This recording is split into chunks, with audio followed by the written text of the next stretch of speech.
Our story today takes us to Pompano Beach, a picturesque city in Broward County, Florida. Pompano Beach is named after pompano, a once abundant species of fish caught off the shores of the city's beaches that boast soft golden sands and azure blue waters. Today, Pompano City is a busy city with a violent crime rate of 7.29 per 1,000 residents yearly. But in the 1990s, Pompano Beach had the highest tax rate in the country because its population and economy were not growing. Life was slow and the violent crime rate was high, at a rate of about 2,886 victims of violent crimes per 100,000 residents. But despite the crime rate in 1994, Oviedo Beach was a place that an 89-year-old like Lillian Decloe could enjoy after a youth well spent. Lillian Decloe was born in 1905. As a young woman, Lillian dedicated herself to helping others, especially through her careers as a nurse and teacher. She was kind, patient, and caring, and loved by everyone who knew her, from her students and patients to her co-workers and neighbors. On the long list of people who loved Lillian was her niece, June Nicholas. When June and her siblings and cousins were younger, Lillian helped care for them and teach them. As Lillian got older and started suffering from memory loss and aging-related illnesses, June took care of her, and Lillian moved to Pompano Beach in Florida to enjoy the twilight years of her life in peace. To everyone who knew her, 89-year-old Lillian Decloe was a prime example of a life well lived. Having spent her years serving her community as a teacher and nurse, Lillian spent her retirement in her yellow brick home at 1550 Northwest 7th Avenue, Pompano Beach. There she led a quiet and uneventful life by herself, until violence snuck in on her through her bedroom window, shattering the peace. April 29, 1994 was a Saturday like any other for Lillian Decloe. She spent the day relaxing in her pink and white checkered nightgown, expecting a visit from her niece, June, later that evening. June had begun caring for her Aunt Lillian as she aged, and she would frequently visit Lillian to check on her and help with chores, keep track of medication, or keep her company. Around 6 p.m. on that fateful day, June arrived at Lillian's home as usual to check up on her and drop off some groceries she had gotten for her. When she entered the house, she couldn't find Lillian in the living room, so June called out asking where she was. June checked the first bedroom where Lillian usually took her naps, but still couldn't find her. Feeling slightly alarmed, June went down the hallway and looked into the bedroom on the right. There, lying on the floor, was her Aunt Lillian, who from all appearances was dead. June screamed and ran back up the hall to call 911. 2 officers from the Pompano Beach Police Department responded to June's 911 call, their minds racing with questions. It was not every day you heard of an 89-year-old woman getting murdered in her own house, so it seemed like a strange call. Upon arriving at the scene at 1550 Northwest 7th Avenue, the officers confirmed that Lillian was dead, lying on the floor beside a toppled floor lamp and a telephone with a cord pulled out. Lillian had wounds and bruises all over her face and body that indicated she had been beaten. There were bloody towels and other pieces of clothing littered around the room. The officers also noticed a broken window in the room where Lillian's body was found, where Lillian's attackers had likely entered from. The house had been ransacked, and the several broken pieces of furniture strewn across the room indicated that there had likely been a vicious struggle as Lillian fought for her life. Lillian's body was in such a shocking state that at first glance it seemed to be a crime of passion. Lillian had contusions all over her body. Her ribs, nose, and wrist were fractured. She also had bruising around her genitals that suggested that she had been assaulted before being killed. The bruises on her neck also meant she had been strangled. The Broward Medical Examiner's Office would conduct an autopsy on Lillian and conclude that she had died from asphyxiation and also suffered a blow to the head. The telephone with the cord pulled out, found next to Lillian's body, was what the attacker used to strangle her. However, there was no indication that Lillian was specifically targeted by her attacker, meaning the crime was likely not of passion. Lillian was generally beloved in her community, so she had no enemies. According to Lieutenant Earl Flulen from the Pompano Beach Police Department, the scene of the crime in the general state of the house indicated that the case was likely that of a burglary gone wrong. But that did not make sense to Lillian's family members, who knew that Lillian lived alone and did not have any money worth losing her life for. June recalled that Lillian did not have more than $50 at the house. At the time of the incident, after searching the house, only item that appeared to be missing was a gold wedding band. After gathering evidence from the crime scene, police officers began interviewing Lillian's neighbors to find out if they had heard or seen anything related to Lillian's murder. But according to the neighbors, the last time they saw Lillian was around 6:50 a.m. that morning when she went to buy a newspaper.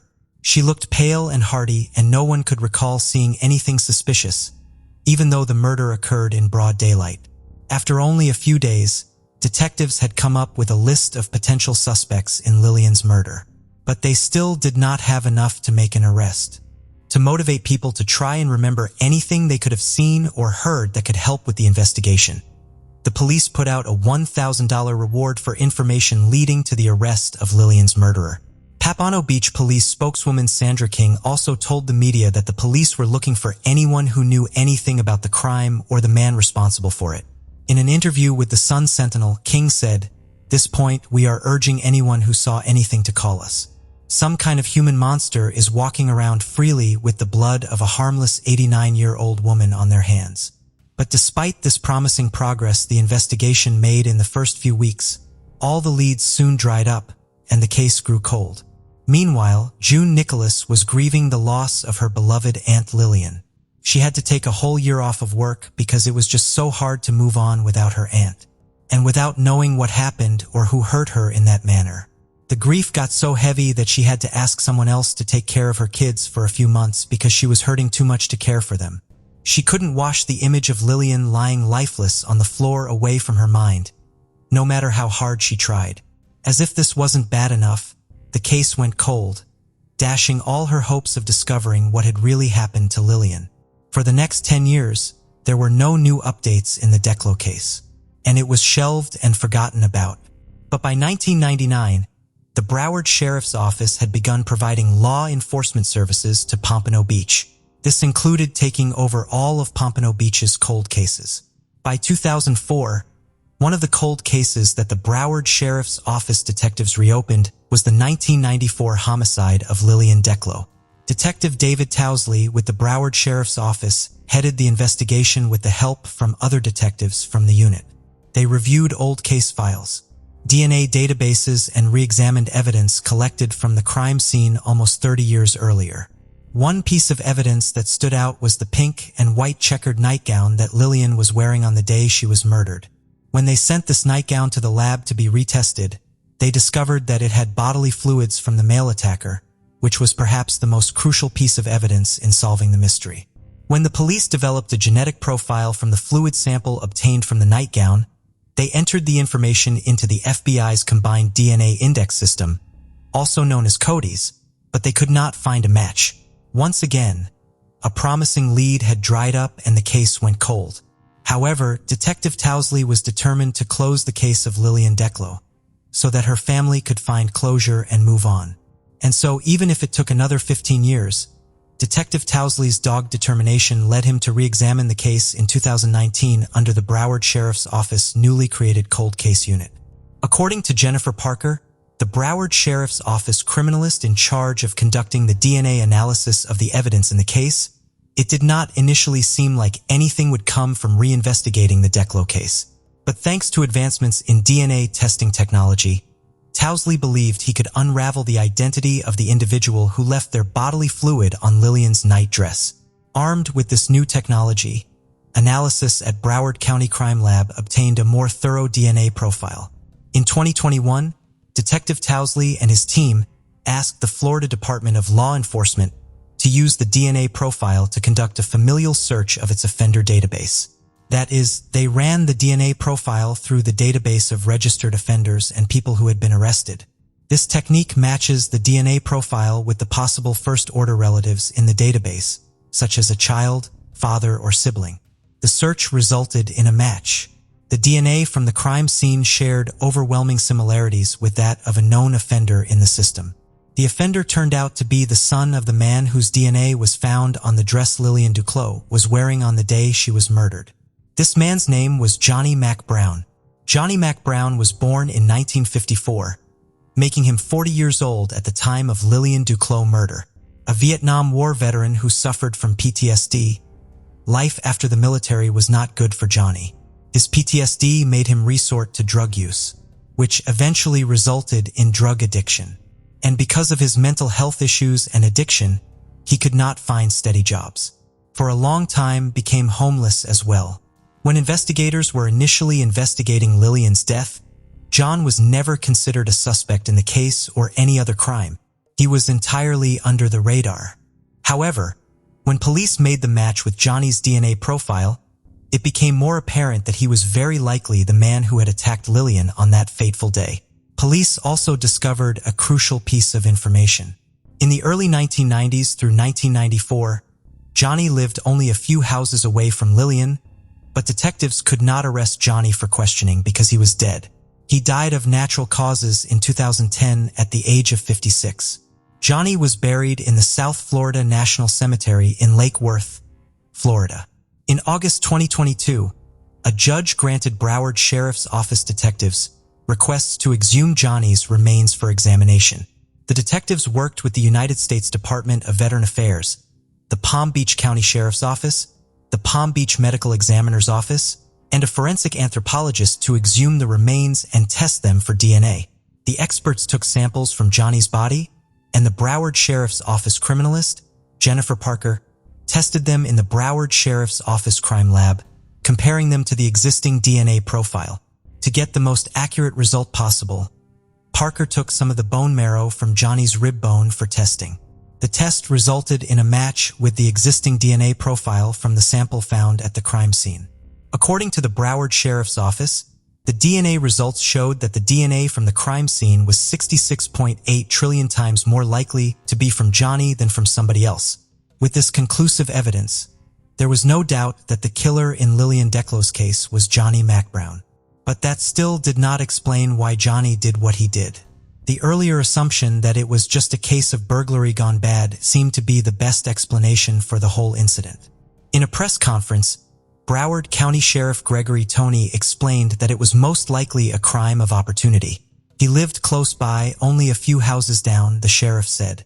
When he fell on hard times and he went homeless and had a drug habit, it indicated that he broke into the house. He may or may not have known she was there alone, but she was 89. She lived by herself, and it looked like all the drawers were opened and things were gone through the house. Police presented all the evidence they had collected thus far to the Broward State Attorney's Office. There, the prosecutors reviewed the case and concluded that Johnny Mac Brown was involved in the death of Lillian Declo. The case was closed. Although 28 years is a long time to await justice, Sheriff Toney believes justice has no expiration date. He said, "So long as we are responsible for investigating these cases, we are going to continue to push for the necessary manpower and effort to make sure that we can bring closure to so many families who have been waiting for decades time and time again in the hope that they get some resolution." Lillian Declo's family spent 28 years praying for answers to the mysterious circumstances surrounding the death of their beloved Lillian. Finally, they have gotten the answers they were searching for, and they can now begin to move on. June Nicholas, the niece who found Lillian's cold body all those years ago, says she feels happy about the dedication of the Broward Sheriff's Office in uncovering the truth about her aunt's death. She believes now her aunt can finally rest in peace. "I know wherever she is, she can sleep in peace. We can move on," she said. "We can die in peace because we know that it wasn't a murder that was unsolved. Although we end the story with the full knowledge of who killed Lillian Declo, some questions cannot help but persist in our minds, demanding answers. For one, we may never know why Johnny Mac Brown did what he did or if he felt guilty about it in the years that followed. Did the investigators take too long to find out who the real killer was? Can we genuinely say that justice was served in this case? 46-year-old Richard Arenas lived in Providence, Rhode Island, with his wife of 22 years Beatrice and his young son. He and Beatrice had 3 children together and 2 grandchildren, whom Richard doted on. "He was the perfect man, perfect dad, perfect everything," Beatrice said. Richard was a hard worker, always on the go. He had a job as a mechanic and forklift driver, and when he wasn't doing that, he was out and about working on other people's vehicles for them.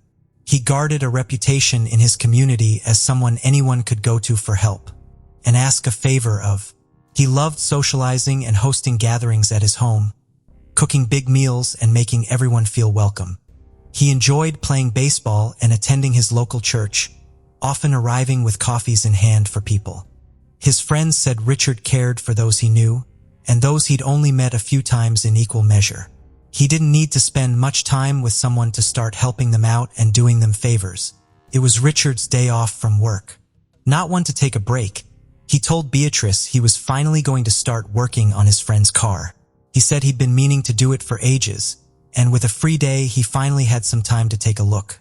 Beatrice left to go to work for a couple of hours, and his son headed off to school.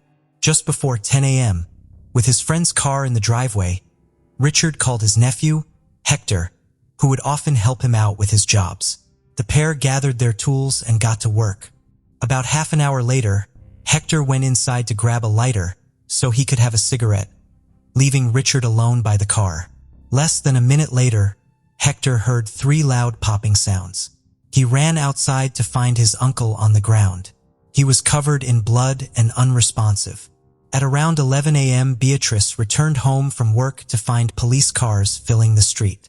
She said the minute she saw the yellow tape, she knew it was bad news, but she had no idea the tape was blocking her house. As she ran over, she saw her husband covered in a blanket on the ground. Hector was sobbing, and everybody was just staring in stunned silence. Richard Arenas was pronounced dead at the scene. He had been shot 3 times in the head and would have died instantly. It simply made no sense to anyone. Police were horrified that this had happened in broad daylight, on a residential street with people coming and going and a busy road just next to it. Detective Jason Simoner was heading the investigation, and he said there was so little to go on he was instantly nervous. He said the one thing the team did feel confident about, however, given the way Richard had been killed, was that this was a cold-blooded assassination. But who would want to take a hit out on Richard Arenas? Everybody was at a loss, and no one had any potential suspects. Family were trying their best to put any pieces they could together, but there were simply no pieces. The only person that was around at the time was Hector, who had left his uncle alone for less than a minute before this all happened. Detectives said they found it a little questionable that all of this had happened while he was inside for such a short time. After questioning him and taking statements, it was evident that he was distraught he hadn't been there to help, or been able to try and stop what had happened. Detectives were able to rule him out as being involved in any way, and they started going door to door. Most people were out at work or school, and the people that were at home hadn't heard or seen anything. One of the neighbors just across the street from Richard had several security cameras outside, and he said police could take a look at them. Despite initially being nervous that there was no one around that morning that could offer them any information when it came to looking at the cameras, the police were very grateful for them. The morning of June 12th was a quiet one. By 10 a.m., the work and school run was long over and the street was virtually empty. This made the detectives' jobs a lot easier when it came to spotting something or someone out of place. No one was picked up on camera around the time that Richard was shot, apart from one person. 8 minutes before everything happened, a man walked onto Leah Street, heading in the direction of Richard's home. He walks past his driveway and carries on down the street. No shots are fired, and nothing out of the ordinary appears to happen in that moment. It appeared he had walked past and taken a turn at the end of the road before disappearing. Another neighbor, about 3 doors down, also had several cameras pointing in various directions. One of them was on the back, looking over the neighboring street. One on the side and one right by the front door. His footage also picked up the same man, and this time it showed him with a hood covering his face. The can then be seen walking over to Richard's driveway. Less than a minute after he had entered Lear Street for the second time, he sprinted away. Police believe that whoever this was, he had been scouting the area, looking for Richard's house and making sure he was there. After he was sure he was, he walked back around, concealed his face, then came back to shoot him. Not one other person was spotted coming or going around that time, and police knew that this was Richard's shooter. But with grainy and blurry CCTV being all they had to go on, their work had really only just begun. But they did know the man had seemingly arrived on foot, implying he would likely live fairly close and that they weren't looking for a vehicle. They were also only looking for one person at this time. To the shock of the detectives, just a few streets away, they found a gun wrapped in a gray sweatshirt. It had been just left in an alleyway without even really being concealed. The gun was sent off for testing, and officers turned their attention to the stores and various businesses around the area, hoping for a potential lead on one of the cameras.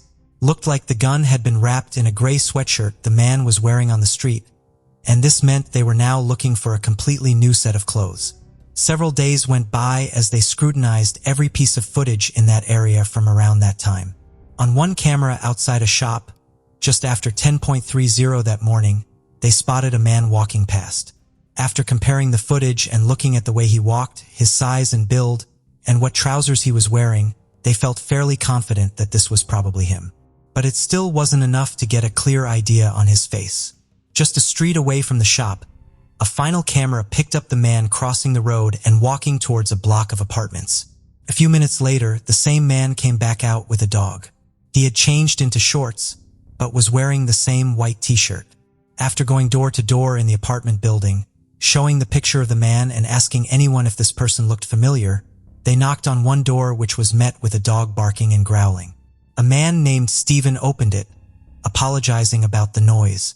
Detective Simon Orr asked him about his whereabouts that morning or if he had seen or heard anything, but Stephen said he couldn't help them.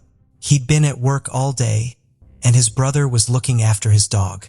The minute they saw Stephen's dog, the detectives knew it was the same one from the CCTV, but it definitely wasn't Stephen walking it, and after seeing a picture of his brother, they knew it wasn't him either. Stephen was angry that someone he didn't know was out and about with his dog, and unbeknownst to him, likely using this as an alibi. Detectives asked him to come down to the station, and while he was there, he called his brother, demanding to know what was going on. His brother said, "Oh, that's my boy Judea." Finally, they had a name.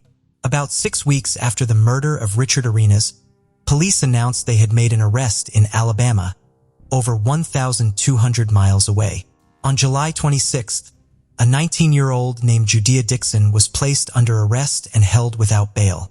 Judea was already known to police and was actually also wanted in Superior Court on another unrelated shooting in Providence. In May 2012, Judea had shot Amori Santos outside a gas station. According to Amori, Judea was staring at him as he was filling his tires with air.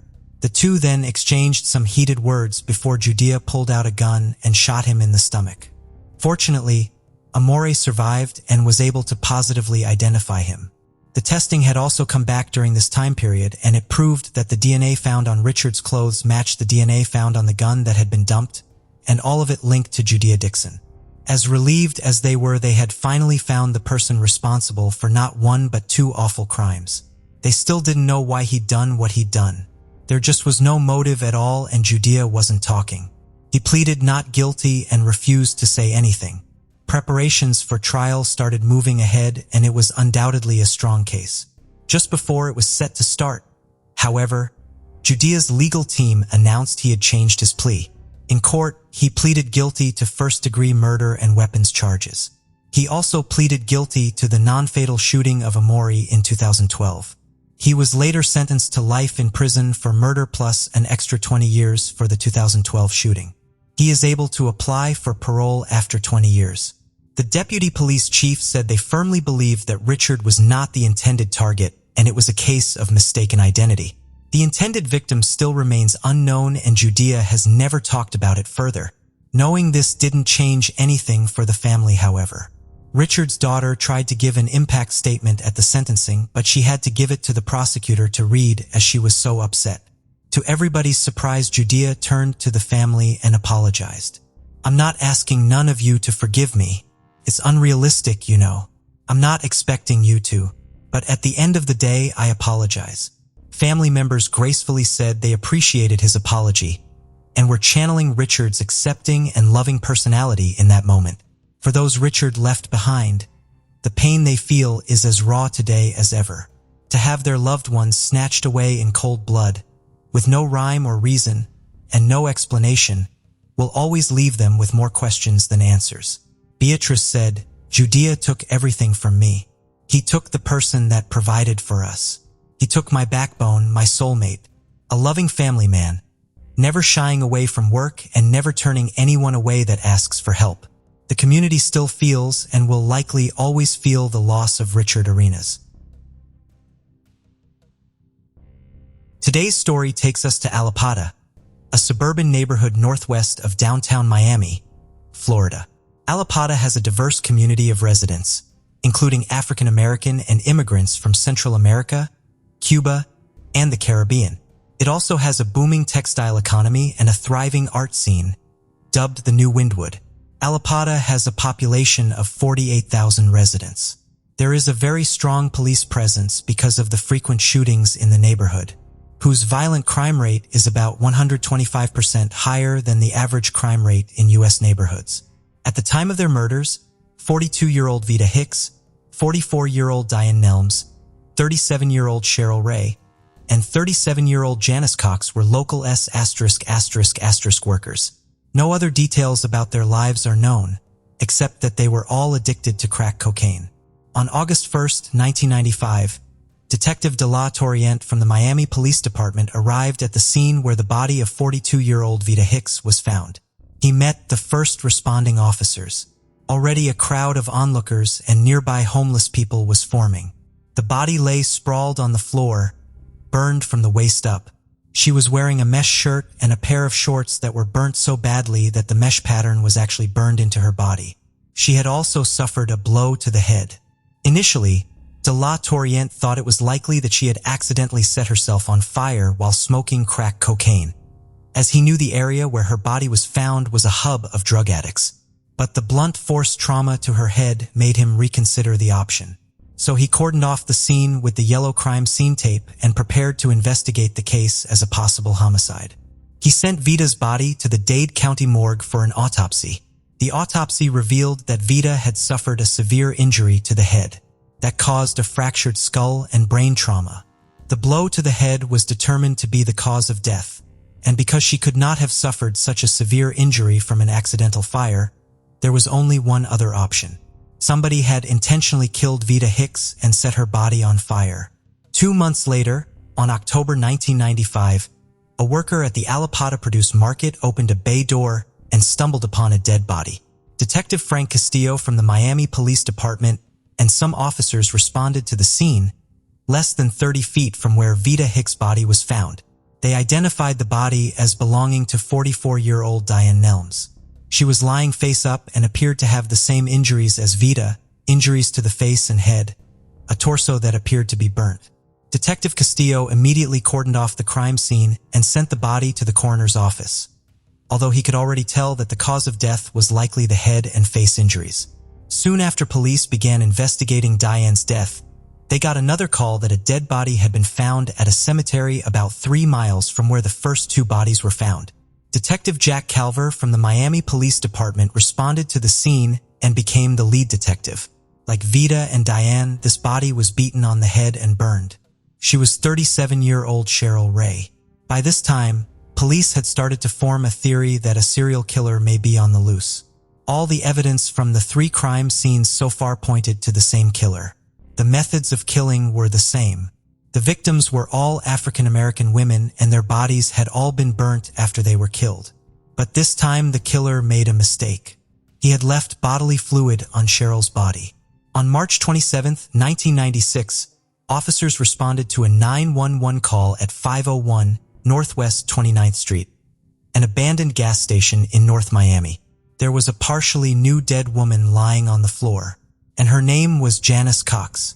The crime scene bore the same now familiar trademark as the previous scenes, wounds to the head and a burnt body. This time, however, Janice was lying next to a pool of transmission fluid. The coroner confirmed the cause of death as a fatal blow to the head. Inside the building at the gas station, the floor around Janice's body was littered with ceiling tiles that had fallen some time before Janice wound up there. This seemingly unimportant detail would be the break the detectives handling the 4 homicides would need to crack the case wide open. The ceiling tiles that the investigators found at the Janice Cox crime scene had landed with the white side up. The killer appeared to have stepped on the pool of transmission fluid found near Janice's body and then stepped on the ceiling tiles. According to Detective Nelson Andrejo, one of the lead detectives in the case, the footprints were fresh, meaning they were likely the killer's footprints. Investigators also knew that given the locations where the bodies were found, the killer knew the area well. During their investigation, police interviewed over 500 people, including passersby, friends, and families of the victims. Meanwhile, investigators were already getting tips from locals about possible suspects. The most promising lead was an eyewitness account identifying a street thug named Dredd with Cheryl moments before she was killed. Police developed a composite sketch of Dredd and began circulating his picture in case anyone else had any information about him. But despite these promising leads, the case was not moving as quickly as the detectives believed it would. They had nothing tying Dredd to the crime scene, and his only relation to the case was being seen with the third victim shortly before she was murdered. However, Detective Callius believed that the police already had enough to catch the killer, so he set up an operation to find him. On the first day of this operation, he and his partner, Detective Nelson Andrea, would receive a tip to give them the break they needed to close the case. A woman named Yolanda approached Detective Callius, claiming she had information that he might be interested in. Yolanda, a sex worker, said that about a year before these murders, a guy had approached her to solicit her services. The guy had asked her if she spoke Spanish, and when she moved closer to him to respond, he hit her head with a metal pipe. Yolanda started running for her life. Luckily, she escaped her attacker and ran into a gas station where she called 911 and reported the incident. After hearing what she had to say, Detective Callius thanked Yolanda and asked her to call him if she remembered anything else or if she saw her attacker. In truth, he did not think much of her story, as it had happened a year ago and likely had nothing to do with the present case. But just 3 hours later, Callius received a call from Yolanda. She had just seen her attacker riding a bicycle in town. Hoping for a break in the case, Detective Callius and his partner Callius stopped the man and began questioning him. His name was Francisco del Junco, and there was something suspicious about his manner. Hanging from Francisco's bike was a plastic bag with a juice bottle containing gasoline. It just so happened that in all 4 murders under investigation, gasoline was the accelerant used to set the bodies on fire. It seemed strange to Callius and his partner that a bike without a motor needed a bottle of gasoline. When asked about it, Francisco claimed that his bicycle chain usually fell off, and when he tried to fix it, he would get grease on his hands. So he used the gasoline to wash the grease off his hands afterward. This explanation did not satisfy Detective Andreo, so he asked Francisco if he could see the bottom of his shoe. And sure enough, the shoes had that elusive footprint impression found at the crime scene where Janice Cox's body was found. The detectives, feeling they had a strong enough reason to place Francisco on the suspect list, asked him to come down to the station with them, and he agreed. During the interview, Francisco was cordial with the detectives, but he did not admit to being involved in the murders. Andrejo asked Francisco if he knew why somebody would murder these women. He replied that it was impossible to know what drives people to do things like that. So the detectives kept suggesting reasons why someone would commit these crimes, hoping to notice a change in his attitude, an admission, a slip-up, or anything. But Francisco maintained his innocence. And then, out of nowhere, Andreo mentioned Santeria. Immediately, Francisco's mood changed. At the Miami beach, Francisco began telling the detectives a strange account of his life. According to him, he was battling a condition whereby he would be going about his normal daily activities and then suddenly become aroused. And then, without any provocation or stimulation, he would ejaculate. Francisco told the detectives how embarrassing and debilitating this condition was for him. He believed it was all the fault of the Santeria priestesses who created the voices in his head, and their leader was a black woman, so he targeted black women to get even with the Santeria priestesses. The detectives were having a hard time deciding whether Francisco was truly delusional, or if he was telling this story as an excuse for the crimes he was about to confess to. So they needed to look into his past to understand who he was, and possibly give clues as to his mental state. Francisco del Junco was born on August 3rd, 1957 in Cuba.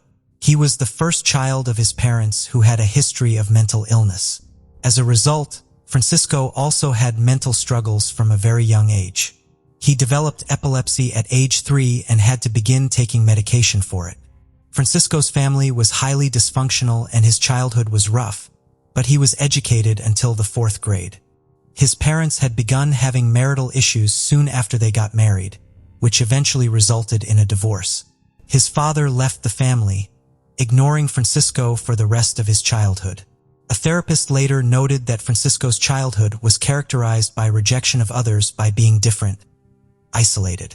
When Francisco's mother remarried, her new husband, who became Francisco's stepfather, would constantly abuse him. He also had problems relating with his peers and others outside his family. Still, Francisco had an okay relationship with his mother, and some of his best memories were going to the beach with her. As Francisco grew older, his mental health began to deteriorate. By 16, he began hearing voices in his head that he claimed were caused by black magic being done by some priestesses. The voices in his head made him paranoid, afraid that someone was trying to kill him. He began distancing himself from others as a result. In 1980, Francisco moved to Miami via a Marriott boat lift, which was the period between April 15th and October 31st, 1980, when Cubans emigrated via boat to the U.S. due to Cuba's poor economy. When he arrived in Miami, Francisco began living with some relatives while working multiple jobs. He also began to receive medical attention for his mental illness. He regularly visited a psychiatrist whom he told about the voices in his head and how he often saw images of black ladies or Santeria, priestesses of black magic. He also told a psychiatrist that he often had homicidal thoughts because he was delusional and expressed his frustration about being unable to channel his energy like he wanted to. In 1987, when he was 30 years old, Francisco was admitted to a mental health clinic for the first time. He was admitted again in 1988 and 1992 when he was 31 and 35 respectively. Meanwhile, Francisco held different jobs to support himself. His last job was at Dan Marino's Sports Bar and Grill in Coconut Grove. His employers regarded him as a quiet but model employee. He worked hard, was never late, and often rode to work on his bicycle. As an adult, Francisco had overcome some of his childhood awkwardness and could engage in casual romantic relationships. However, he deliberately avoided getting into any serious relationship because he knew the problems he was dealing with, and he did not want any further complications in his life. Between when he was first admitted in 1987 and 1995, he had several run-ins with police for petty crimes ranging from assaulting an officer to burglary, loitering, and theft. On one occasion in 1987, Francisco swung a chain at one police officer and attempted to take a gun from another while shouting in Spanish, "Long live Fidel, long live communism." But despite Francisco's priors, the judge deemed him not a threat to society, mostly because of the guarded prognosis he had received from his psychiatrist. A guarded prognosis for Francisco meant that the psychiatrist did not have enough information to accurately determine whether or not Francisco could be a threat to the community in the future. The fact that Francisco missed his last appointment scheduled for January 1993 with his psychiatrist did not stop the psychiatrist from administering the guarded prognosis. The fact that Francisco missed his last appointment scheduled for January 1993 with his psychiatrist did not stop the psychiatrist from administering the guarded prognosis. The judge, relying on this, ruled that Francisco would not threaten society. Perhaps if Francisco had not missed that last appointment, the psychiatrist might have had a different opinion, which might have influenced the judge differently. But he did miss the appointment, and so when his victims met him, they believed they would get free drugs in exchange for their services. But what they couldn't possibly have known at the time was that the man soliciting their services in exchange for drugs would be the last client they would ever take. Francisco confessed to Detective Andreo and Detective Callas that he did not commit the murders because he was a racist, but rather because he got a sense of relief and satisfaction from it. However, the detectives were still skeptical about his confession, so they needed to verify his account by asking him questions about the murders that only the killer would know. Francisco decided to revisit all the crime scenes to show the detectives that he was not lying. The first stop was where he placed the second body, the Produce Market, near the railway tracks. Next, Francisco led the detectives to the cemetery where Cheryl Ray's body was found. There he demonstrated how he carried out the crime in detail, and explained how he lured his other victims to a secluded area before killing them. With this, the detectives believed he was telling the truth. Meanwhile, the detectives could not eliminate Francisco's boots as the one that made the footprints at the Janice Cox crime scene, meaning it could have been him. The final nail in the coffin for Francisco is the DNA from the body fluid recovered at the Cheryl Ray crime scene. On June 3, 1996, police arrested him and charged him with 4 counts of murder. The overwhelming evidence against Francisco. The task for the judge at the Dade County Circuit Court was to determine whether he was responsible for his actions or he was legally insane and therefore not guilty. Under Florida law, for a defendant to qualify for the defense of legally insane, he must not know the difference between right and wrong. However, despite his bizarre behavior, it was evident from his confession that he understood the difference between right and wrong. But Francisco's defense lawyer told the judge that he was never adequately treated for his mental illness, so his actions resulted from an undiagnosed mental health condition. After a 6-week trial that began in May 2003, Miami-Dade County Judge Alex Ferrer found Francisco Del Junco guilty of 4 counts of first-degree murder. He was not eligible for the death sentence because of his mental illness, so he received 4 concurrent life sentences without the possibility of parole. Now 66 years old, Francisco Del Junco is serving his sentence at the Miami-Dade County Jail. His victims have received justice and their families can now move on with their lives. Francisco's life was a series of tragedies that all contributed to his mental health and psychopathic behavior. However, the only crimes his victims committed was encountering the man who would take their lives from them. Our story today takes us to Green Bay, a city in the state of Wisconsin that is home to a stretch of the Fox River, an arm of Lake Michigan. With a population of over 100,000, Green Bay is a big bubbling city that is safer than 22% of U.S. neighborhoods. The city is also famous for historical attractions like the Heritage Hill State Historical Park, which contains about 24 original and replica buildings from as far back as 1672. Lambeau Field, where the Green Bay Packers play their home games, and several museums and zoos are some of its other attractions. Green Bay has a relatively high crime rate compared to other cities in Wisconsin. Yearly, at least 5 out of 1,000 Green Bay residents are likely to be victims of violent crimes. But this never deterred locals like Tara Pankinich and her son Shad Thurian from building their lives here. Shad Thurian was born on September 7, 1997 in Green Bay, Wisconsin, to Tara Pankinich and Michael Thurian.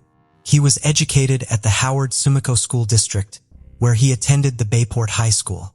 While he was in high school, Shad met and fell for a pretty dark-haired girl named Taylor Shabiz. For the next couple of years, Shad and Taylor were in an on and off relationship that only became more complicated and toxic as the lovebirds transitioned from puberty to adulthood. But despite Shad's tangled love life, he was a friendly, kind, and caring young man. After high school, he chose not to pursue a college degree, but rather decided to start working at his family's business with his father and grandfather. When he was not working, he enjoyed wood carving, camping, and spending time with his family. Shad had a great relationship with his parents, even though they were separated, and they, in turn, tried to be as available for him as they could be. Shad lived with his mother and her boyfriend in 829 Stony Brook Lane, Green Bay, Wisconsin, but he still found time to spend with his father. Little did they know that Shad was harboring dark secrets that would ultimately lead to his tragic death. A little after 2:30 a.m. on February 23, 2022, Tara Pankinich, Shad's mother, suddenly bolted up from her sleep. She had heard a loud noise that sounded like a door being slammed shut. Next to her, her boyfriend, Steve Hendricks, was still sleeping soundly. Still groggy from sleep, trying to get her bearings, Tara heard the sound of a car pulling out of her driveway and driving off. She figured it must have been Shad's girlfriend going back to her apartment, so she did not think much of it. Tara decided to get out of bed and have a look around just to make sure everything was okay. When she was satisfied that the doors were locked and everything was secure, she decided to go back to bed.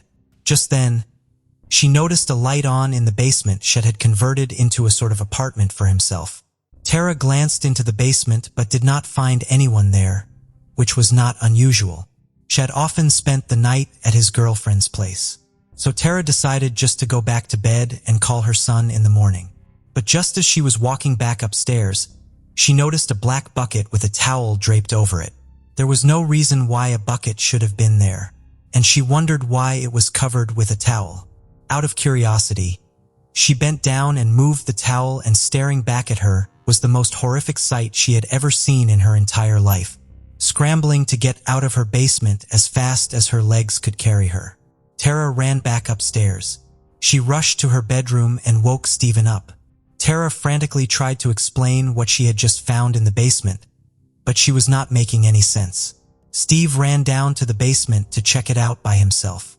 And when he saw what Tara had seen, it took all his willpower for him not to become violently ill. Steve called 911 and tried to explain what he had seen to the dispatcher. But Tara, still trembling, collected the phone and explained.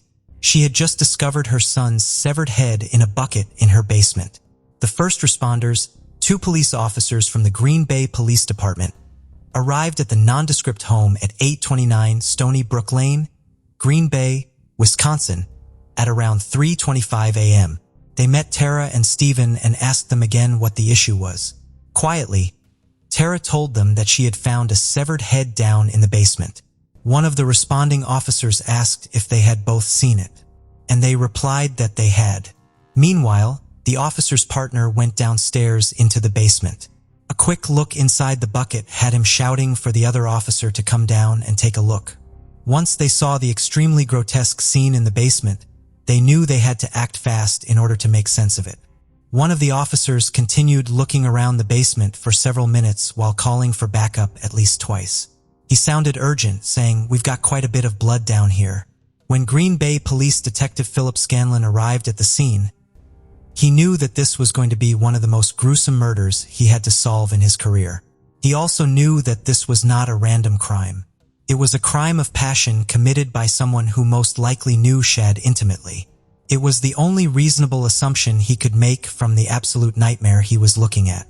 There was blood all over the floor of the basement and more on the mattress, already forming a dark patch. There were several dog collar chains and adult toys scattered all over the floor, along with a black kitchen knife, a yellow pocket knife, a head of a shaving razor blade, and some nails. The whole scene looked like something out of a horror movie, and that was not even the worst of it. A medical unit had arrived on the scene by now, and their first task was to find the other parts of Shad's body. Deputy Medical Examiner Dr. Vincent Tranquita was on site to collect evidence and possible DNA samples. He and his team would discover 3 more containers with Shad's body parts, apart from the bucket Tara had initially discovered. Whoever had killed Shad had also dismembered him, placing his organs and body parts in a blue bag sitting on top of the dresser, a pink and gray bag on the floor, and a tote bag. They also discovered that the bucket Tara had initially discovered contained not only Shad's head, but also his male organs. But despite all these shocking discoveries, investigators were immediately faced with a major challenge.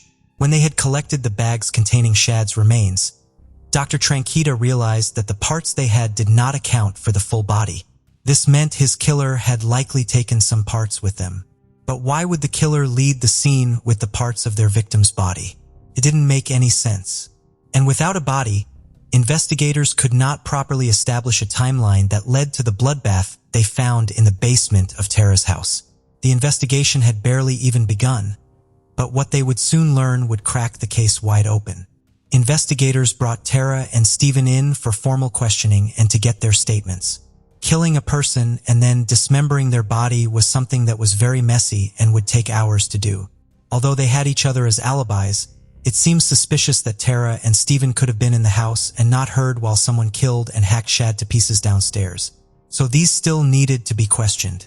But while Tara was talking, she would mention something that, although she didn't think was important, would help investigators figure out who killed Shad.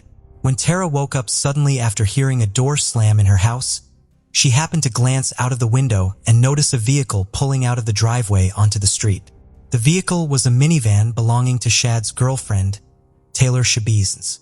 When the police heard this, they knew they had to question Taylor. In homicide cases, especially ones as violent as this, the victim's lover or spouse was usually the prime suspect. Also, Taylor was very likely the last person to see Shad alive. So, some officers went to her apartment to speak with her. When police got to Taylor's apartment on Eastman Avenue, they found a minivan matching the description of the minivan Tara had described earlier. As they stood next to the minivan trying to peek inside, Taylor walked out of her apartment. She was wearing a black pair of sweatpants and a black sweatshirt and looked like she was just about to go run some errands. When she spotted the officers, Taylor froze. One of the officers would later describe her as being in shock when they asked her if she knew why they were there.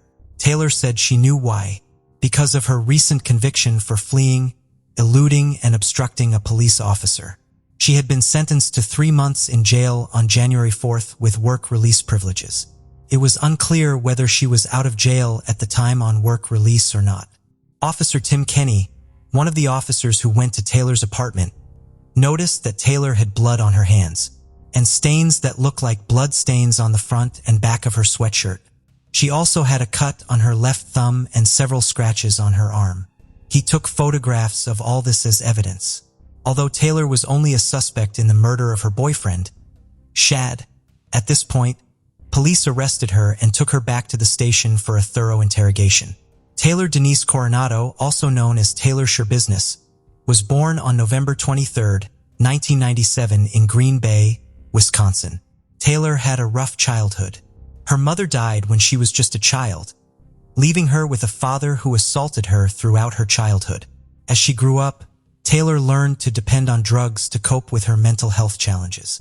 She also had several run-ins with police as a teenager, including fleeing and eluding and obstructing a police officer. As she got older, a childhood friend described her as a complete sex addict.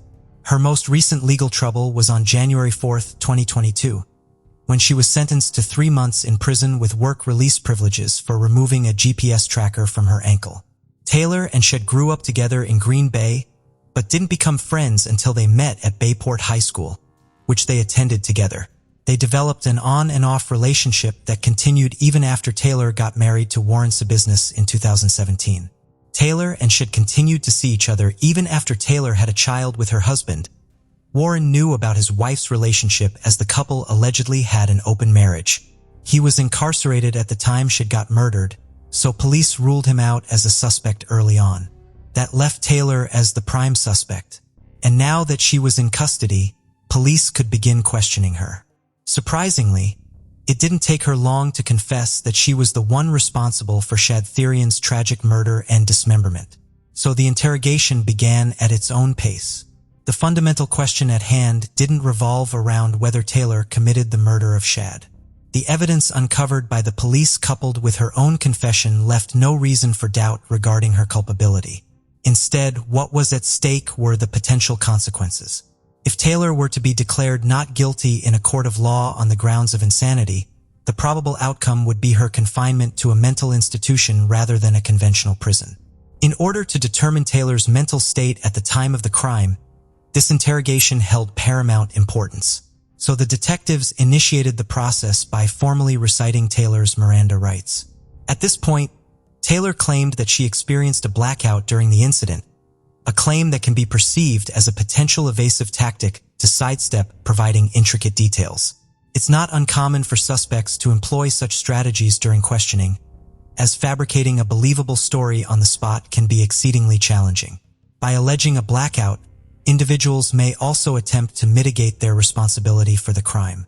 However, there are instances where individuals genuinely commit offenses without being fully conscious of their actions, such as in cases involving altered mental states. The question that loomed was whether Taylor's case fell into that category, or she was merely feigning it as a defense. To uncover the truth, we must proceed with the video and delve deeper into the interrogation. The fact that Taylor admitted to strangling Shad during an intimate moment as a part of foreplay is undeniably unsettling. What was even more disturbing, however, was her casual and nonchalant demeanor while recalling the gruesome details of the act. And her laughter only serves to emphasize her complete lack of remorse for her actions. In situations as emotionally charged as this, maintaining composure can be an arduous task. Yet the detective handled the situation with remarkable professionalism. Taylor's admission that both she and Shed had consumed drugs at the time of her event was a critical aspect of this case. It introduced the crucial question of whether these substances played a role in shaping her state of mind and influencing her decision-making during the incident. Understanding the complete context surrounding the event, including the role of drugs, was essential to unravel the motivations behind it. With Taylor voluntarily divulging information, she tactfully delved deeper into the events, seeking to uncover the reasons behind what transpired. While Taylor claimed that Shad approved and enjoyed the strangulation during their intimate moments, there remains a significant degree of uncertainty. She could very well be fabricating this story. What was undeniably certain, however, was that Shad would not have enjoyed it, as he was dying and likely tried to stop her. Unfortunately, that didn't stop her. In fact, Taylor's open admission that she derived pleasure from using different props made it all the more troubling. This was far from what most people would consider normal in a relationship. According to Taylor, she picked up Chad from his mother's house at around 9:30 p.m. on February 21st, 2022. Alexander Gannon, also known as AJ, one of their mutual friends, later joined them, and the three of them went to an apartment on Eastman Avenue to smoke cannabis. They smoked methamphetamine and shot themselves up with trazodone. When they left the apartment, Chad and Taylor drove back to Tara's house. Taylor further said that night they spent their intimate moments in the basement, and in no time engaged in their unconventional explicit activities as they frequently did. And that's when Shad brought out two sets of chains, one for him and one for Taylor. These chains, as she revealed, would ultimately become the murder weapon. In response, the detectives prompted Taylor to provide a detailed description of these chains. It was striking to observe Taylor's complete absence of regret or remorse, as she calmly recounted even the most minute details of the case. Without a trace of hesitation, she described the chilling scene where Shad was positioned face down on the bed during their intimate encounter. Taylor confessed to getting on top of him and tightly pulling around his neck. It became apparent that she must have recognized the dire consequences of her actions as Shad's life hung in the balance. So the detective took a direct approach, questioning her about the precise moment when the realization that Shad might be dead dawned upon her. Her admission that she found the act strangely appealing and chose to continue offered a disturbing glimpse into Taylor's psyche, indicating a notable lack of self-control and empathy. But could she have at any point recognized the gravity of the situation and considered seeking help? Even if only briefly, Taylor's forthcoming response will provide clarity on this matter. The use of chains, along with Taylor's apparent reluctance to seek help upon realizing Shad was dead, could potentially suggest premeditation. However, the state in which Shad's body was found indicates an element of impulsiveness. This is compounded by Taylor's nonchalant demeanor throughout the entire ordeal, which would be unusual for someone who had meticulously planned a murder, as they likely would have prepared a defense strategy as well. The critical question that remained was at what point Taylor made the decision. Given that only the head was discovered inside the bucket, the detective initiated his inquiries from that point. It was clear from Taylor's confession that she dismembered Shad's body within hours after his murder. She placed the head inside a bucket where it was later found and placed other body parts in plastic bags. While all this was going on, Tara, Shad's mother, and her boyfriend, Steve, were away. Taylor seized the opportunity and stayed in the house with Shad's corpse throughout the following day, February 22, 2022, even after Tara and Steve returned home. In the early morning of February 23rd, she drove her minivan back to her apartment.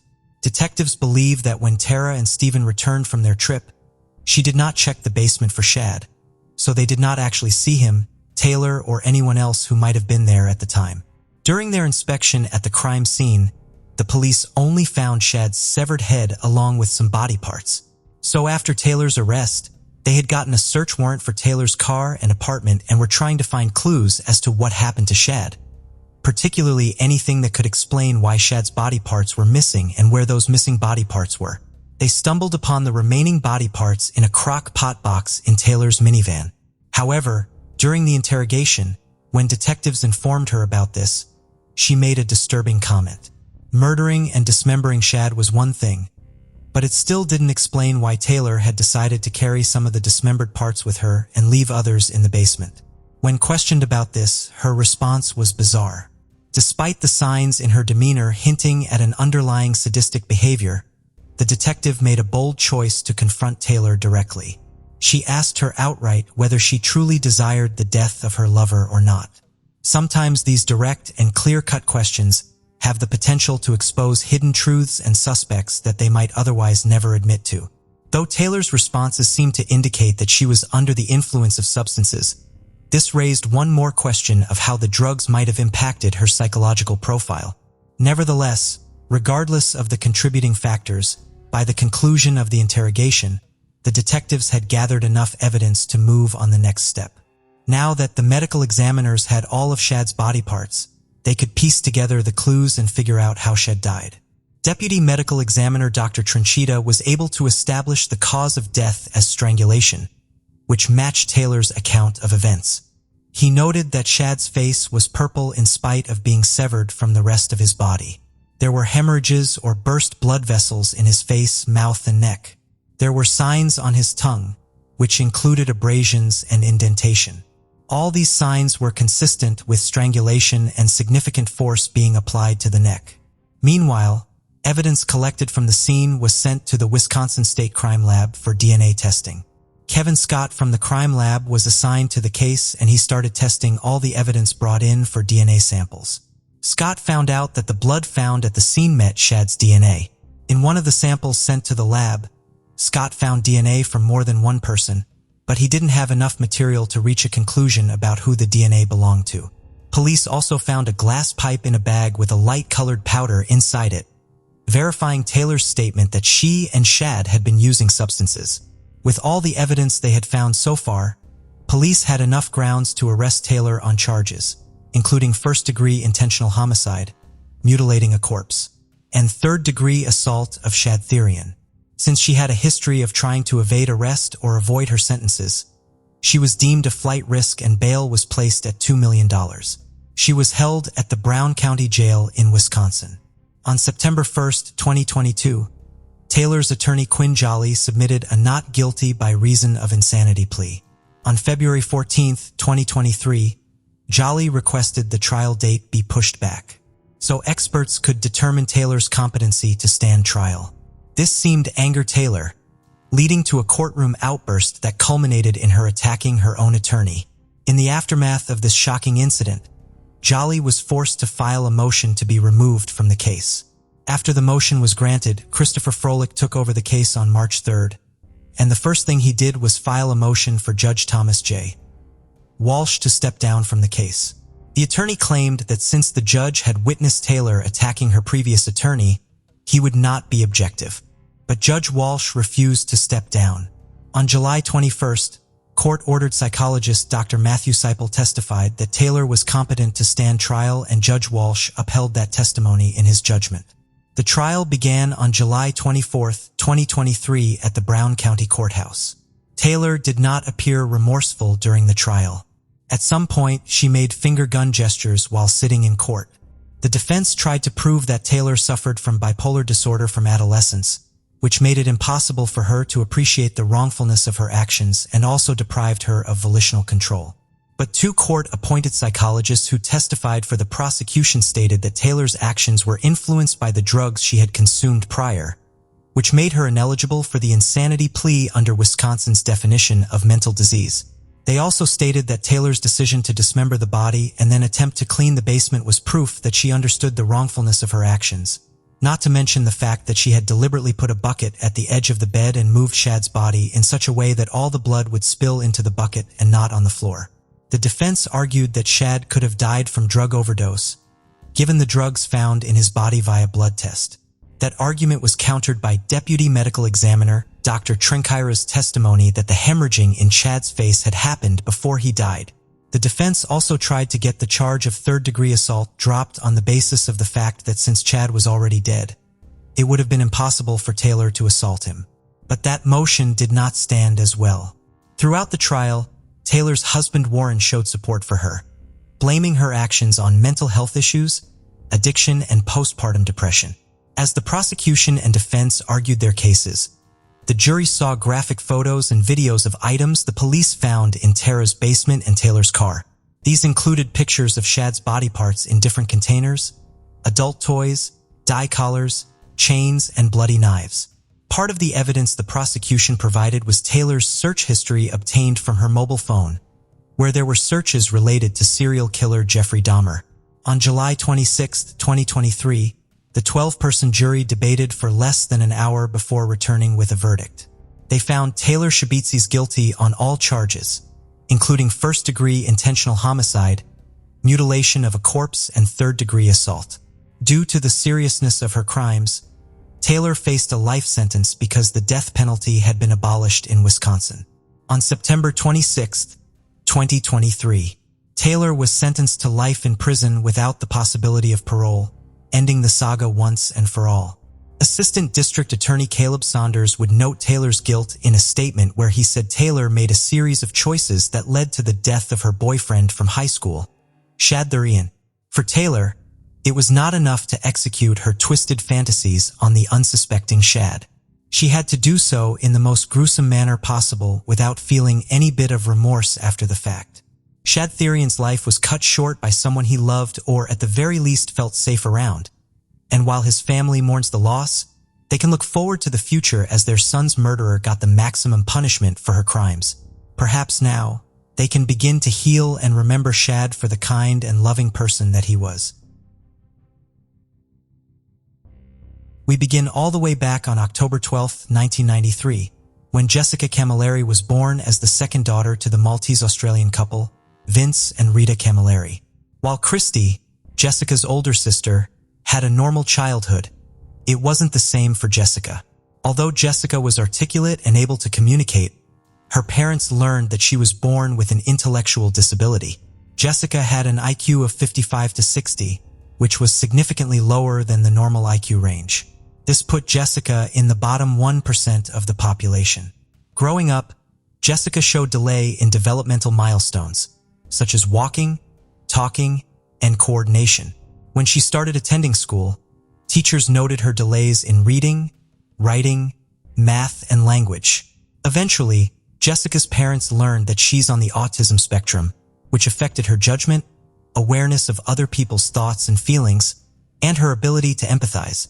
Lagging years behind her age group made not only Jessica's academic life difficult, but also her social life.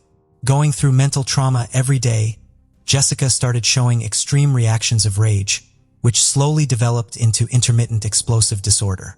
Her IED was related to a lack of serotonin, the mood hormone in the brain. It was not just normal anger. It was a mental disorder that usually started at the age of 6 and intensified in adolescence and early adulthood. Jessica didn't lose control on every occasion, only when there was a stressor or any kind of provocation. Growing up, she faced difficulties with complex daily activities such as grocery shopping, catching transport, banking, and home care. Due to her autism, Jessica fixated on certain things. Jessica was fascinated by horror movies with scenes of extreme gore and slaughter, such as Texas Chainsaw Massacre, Saw, and Jeepers Creepers. As she spent hours and hours watching movies of such kind, Jessica's fascination with bloodshed grew stronger. When Jessica was a teenager, her parents separated. Vince, Jessica's father, didn't want to stay with Jessica and Rita anymore because of the hostile environment of the house. He blamed Rita for Jessica's worsening condition and said that she couldn't discipline her own daughter. Rita was at her lowest point in life at that time, but still managed to keep her life together while also looking after Jessica. After her father had left, the intensity of Jessica's explosive outburst at school increased. She would very frequently get suspended for attacking other students and sometimes even teachers. Her victims were mostly females, but on one occasion she bit a male student, and even when people tried to pull her off him, she refused to disengage her teeth. Jessica eventually had to leave school and be placed in supportive environments. But that didn't help either. Jessica still had explosive outbursts, was unable to cope in all of these environments. So she ended up on disability support pension. From 2013 onwards, Jessica was sitting at home. Having no friends, she would always sit in her room all day watching scary movies. In the years that followed, there were multiple incidences where Jessica had to be taken to psychiatric units due to her outburst. In early 2018, Rita brought Jessica to Nepean Hospital in Western Sydney. She stayed there for about 9 days due to a serious mood disorder episode. They prescribed lithium for what they suspected was bipolar disorder, along with some antipsychotic medication. On several occasions during her time at psychiatric units, Jessica would unfortunately lose control of her behavior, and she would end up lashing out at doctors and nurses. This attitude led to her being banned from a doctor's office after she had an episode of paranoia and aggression towards another female patient in the waiting room. By late 2018, Jessica was off her medication, which also served to suppress her IED. Although there were no major outbursts sometime into 2019, being off her medication didn't mean she had gained control over her condition. By July 2019, Jessica had a reasonable amount of therapy sessions and had seen multiple psychiatrists, but there was hardly any noticeable progress. With no improvement in her condition, Jessica's state of mind started to get worse, and on the night of Saturday, July 20th, 2019, all hell broke loose. Jessica began that Saturday on a sour note as her mother had been preoccupied looking after a 4-year-old child, a family member whose name was never released to the public. Jessica was bothered by that kid and wanted her mother's undivided attention at all times. Jessica and her mother had visited Christy earlier that day. On the way to Christy's place, Rita, Jessica's mother, humiliated Jessica in front of a man who was just passing by. The tension was already high because of this incident. And later, when the 4-year-old child came along with Rita, it only added more fuel to Jessica's rage. The pressure had been building up. Jessica was like a volcano, waiting to erupt. By evening, when everyone was back home, Jessica had asked her mother to call a doctor. But when the doctor arrived, she couldn't handle Jessica's torments and left very quickly in fear for her life. Jessica even chased her down the driveway, but the doctor was able to flee the scene in her car. Jessica and Rita had their dinner, but Jessica wanted to place another order. When Rita couldn't stop Jessica from making multiple calls to the food outlet, she threatened Jessica to send her back to a mental health unit. Rita started walking towards the phone. She had faced enough of Jessica's tantrums for the day and wanted to call an ambulance to take her back to a psychiatric unit. And that's when the attack began. Within a few seconds, Jessica grew outrageous. She grabbed her mother by the hair and dragged her towards the kitchen. Rita was crying for help, trying to make a grip on the wall so she could get out of Jessica's clutches. But Rita was a petite woman compared to Jessica, and all her attempts failed.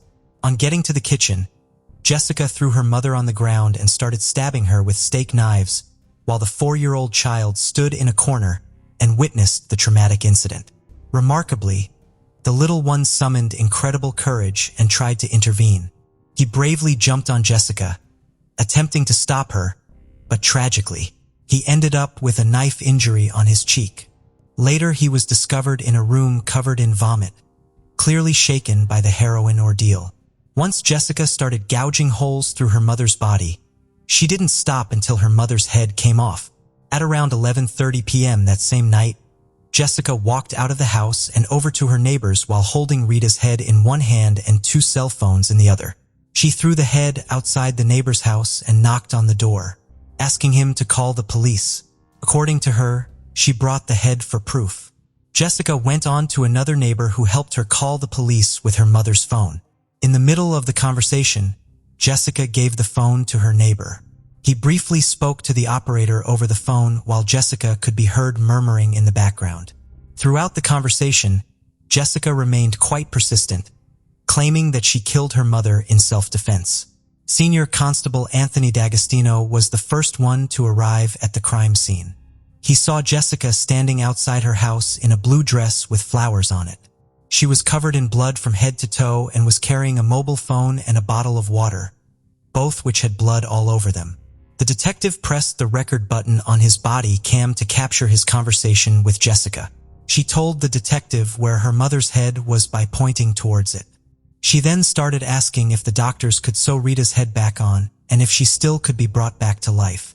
Jessica showed no remorse. She was only concerned about herself and asked the detective if she would get the death penalty. The detective tried to calm Jessica down and ask her to tell him what happened. Jessica kept repeating the statement that she only killed her mother in self-defense. She said that her mother barged into her bedroom and dragged her out by the hair. To defend herself, Jessica got a hold of a knife and stabbed her mother. To make her self-defense story more believable, she told the detectives about her mental illnesses and tried to play the victim. A while later, officers arrived to investigate the scene and found Rita's head lying on the footpath outside the neighbor's home. And just a few moments after that, they found the rest of her dismembered body inside the kitchen of their St. Clair Avenue home. Looking at the bloody kitchen, they described the crime to be of extraordinary viciousness and violence. Jessica was arrested in the front yard of her neighbor's home. Police said that they were aware of the Camilleri family, but what unfolded on that night was unforeseeable and beyond their imagination. After an autopsy, detectives learned that Rita's body had been mutilated even after she had died.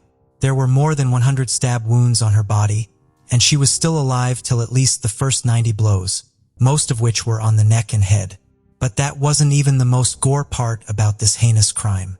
A part of Rita's nose and tongue had been chopped off. Both of her eyeballs had been pulled out, only to be prodded and squeezed. The detectives found 7 knives at the crime scene, all of which had been used by Jessica to stab her mother. Jessica's attacks were so violent that 4 out of the 7 knives had snapped during the killing. The morning after the tragedy on July 21, 2019, Jessica gave an insight into what really led her to mercilessly kill her mother. She started by saying that she had hurt a lot of people, but never laid a finger on her mother until last night. When Jessica's mother threatened to send her to psychiatric care, Jessica lost her temper and wanted to teach her mother a lesson. Jessica told the detective that she never wanted to kill her, but it got out of hand very quickly. Jessica's IED took over and she couldn't stop stabbing her mother. Jessica was charged with murder and her trial took place in December 2020 before Justice Helen Wilson.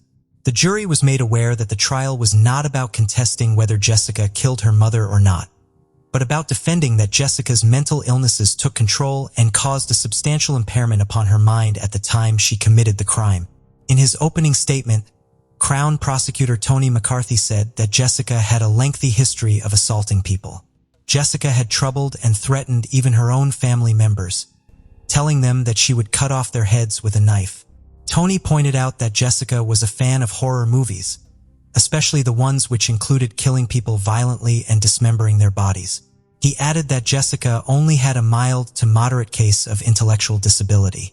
Jessica's defense attorney, Nathan Steele, asked the jury to put emotion and sympathy to one side and decide the case based on the evidence. He stated that due to the effects of her mental conditions, Jessica had impaired capacity at the time she fatally attacked her mother. Since her arrest, she had been seeing Professor David Greenberg.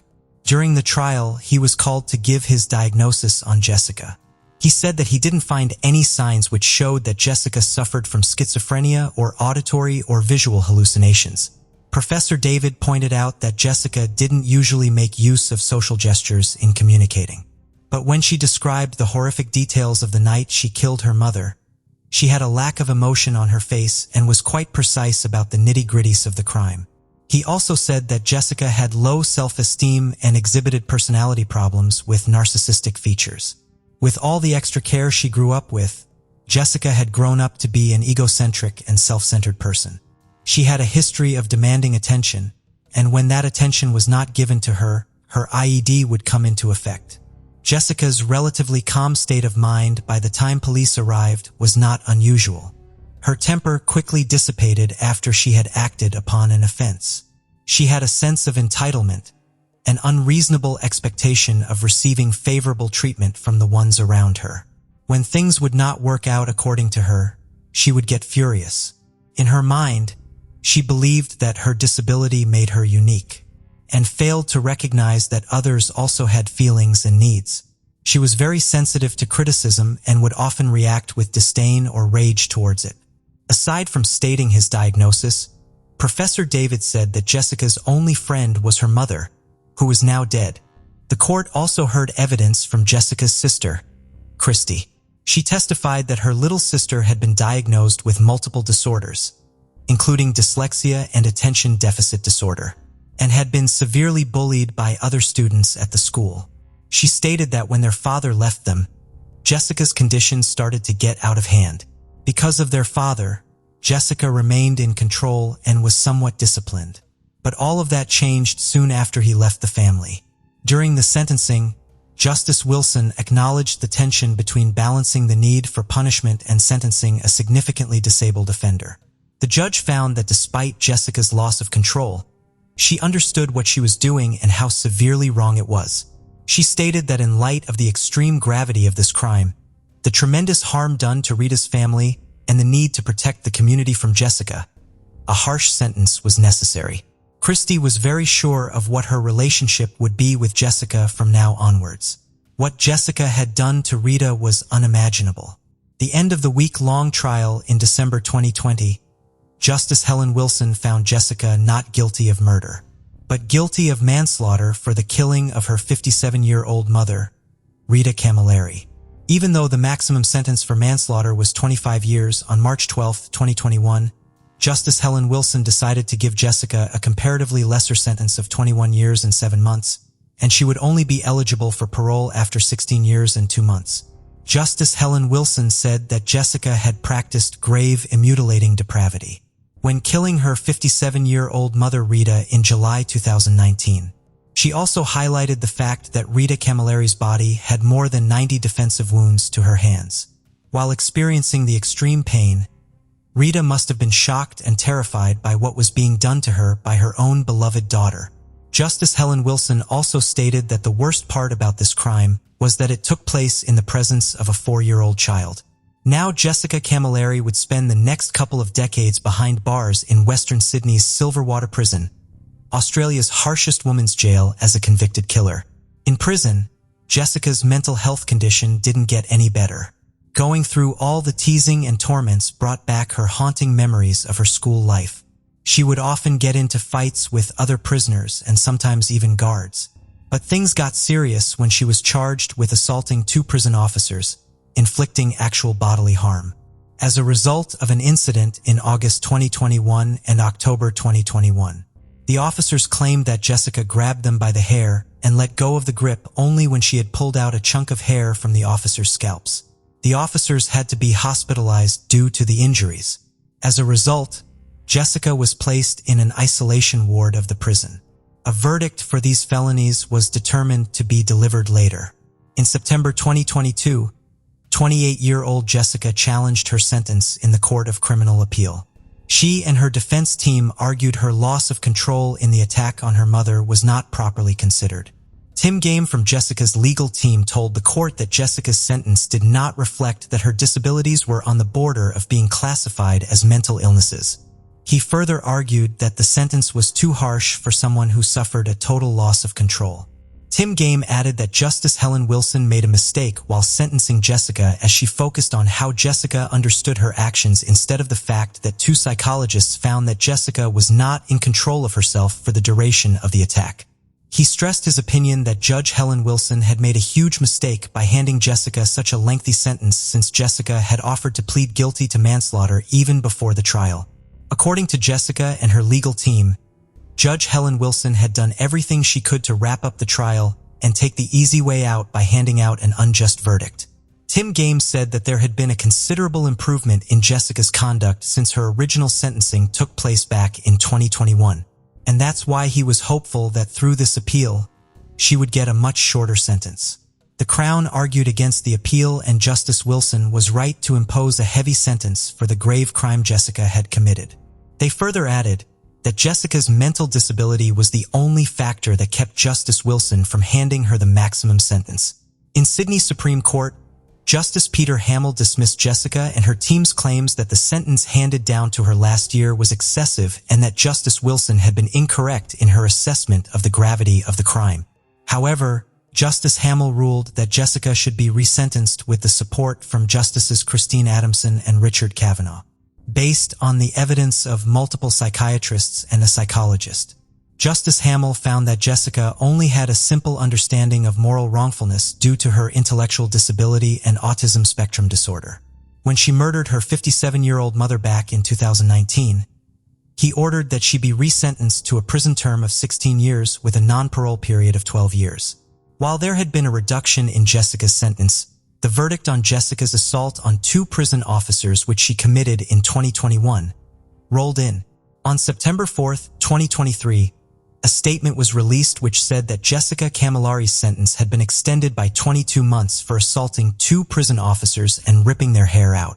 Jessica's family, friends, and psychiatrists said that even though Rita's life was a difficult one, nobody ever expected that she would be taken away so tragically, and the two by her own daughter, a daughter whom Rita had looked after and taken care of for 25 years. Rita's death deeply affected her eldest daughter, Christy. As Christy remembered her mother for her selfless and loving nature, she also shared her thoughts about Jessica. On the night she died, 57-year-old Rita had finally decided to start living a life for herself, rather than giving everything to Jessica and her needs. Sadly, this was no deal for Jessica. But now the only person who truly cared for Jessica was dead, with nobody to look after her anymore. The only person who truly cared for Jessica was dead. Jessica's looming future entailed confinement, a monotonous prison routine, and spending a majority of her time every single day in a 3-by-4-meter cell.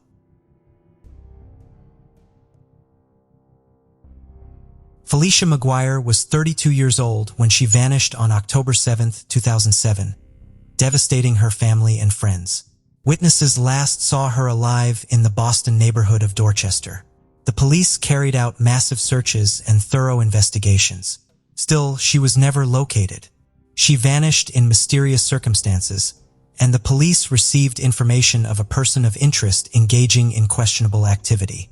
But soon, the investigation was closed, providing no closure for Felicia's loved ones. The Boston, Massachusetts neighborhood of Dorchester is situated in the city's southern region. It is Boston's largest neighborhood, with a total land area of almost 6 square miles. Over 90,000 people from various ethnic backgrounds live in Dorchester, including Irish Americans, African Americans, Caribbean Americans, and Vietnamese Americans. Dorchester is now a rapidly developing neighborhood in Boston as a result of recent residential and commercial construction. This case we are looking at today takes place in this area. Felicia McGuire was born in 1975 in the lovely city of Dorchester. Although her father's identity is unknown, she was raised by her mother, Sharon McGuire. Felicia spent her formative years in a joyful household filled with love and laughter.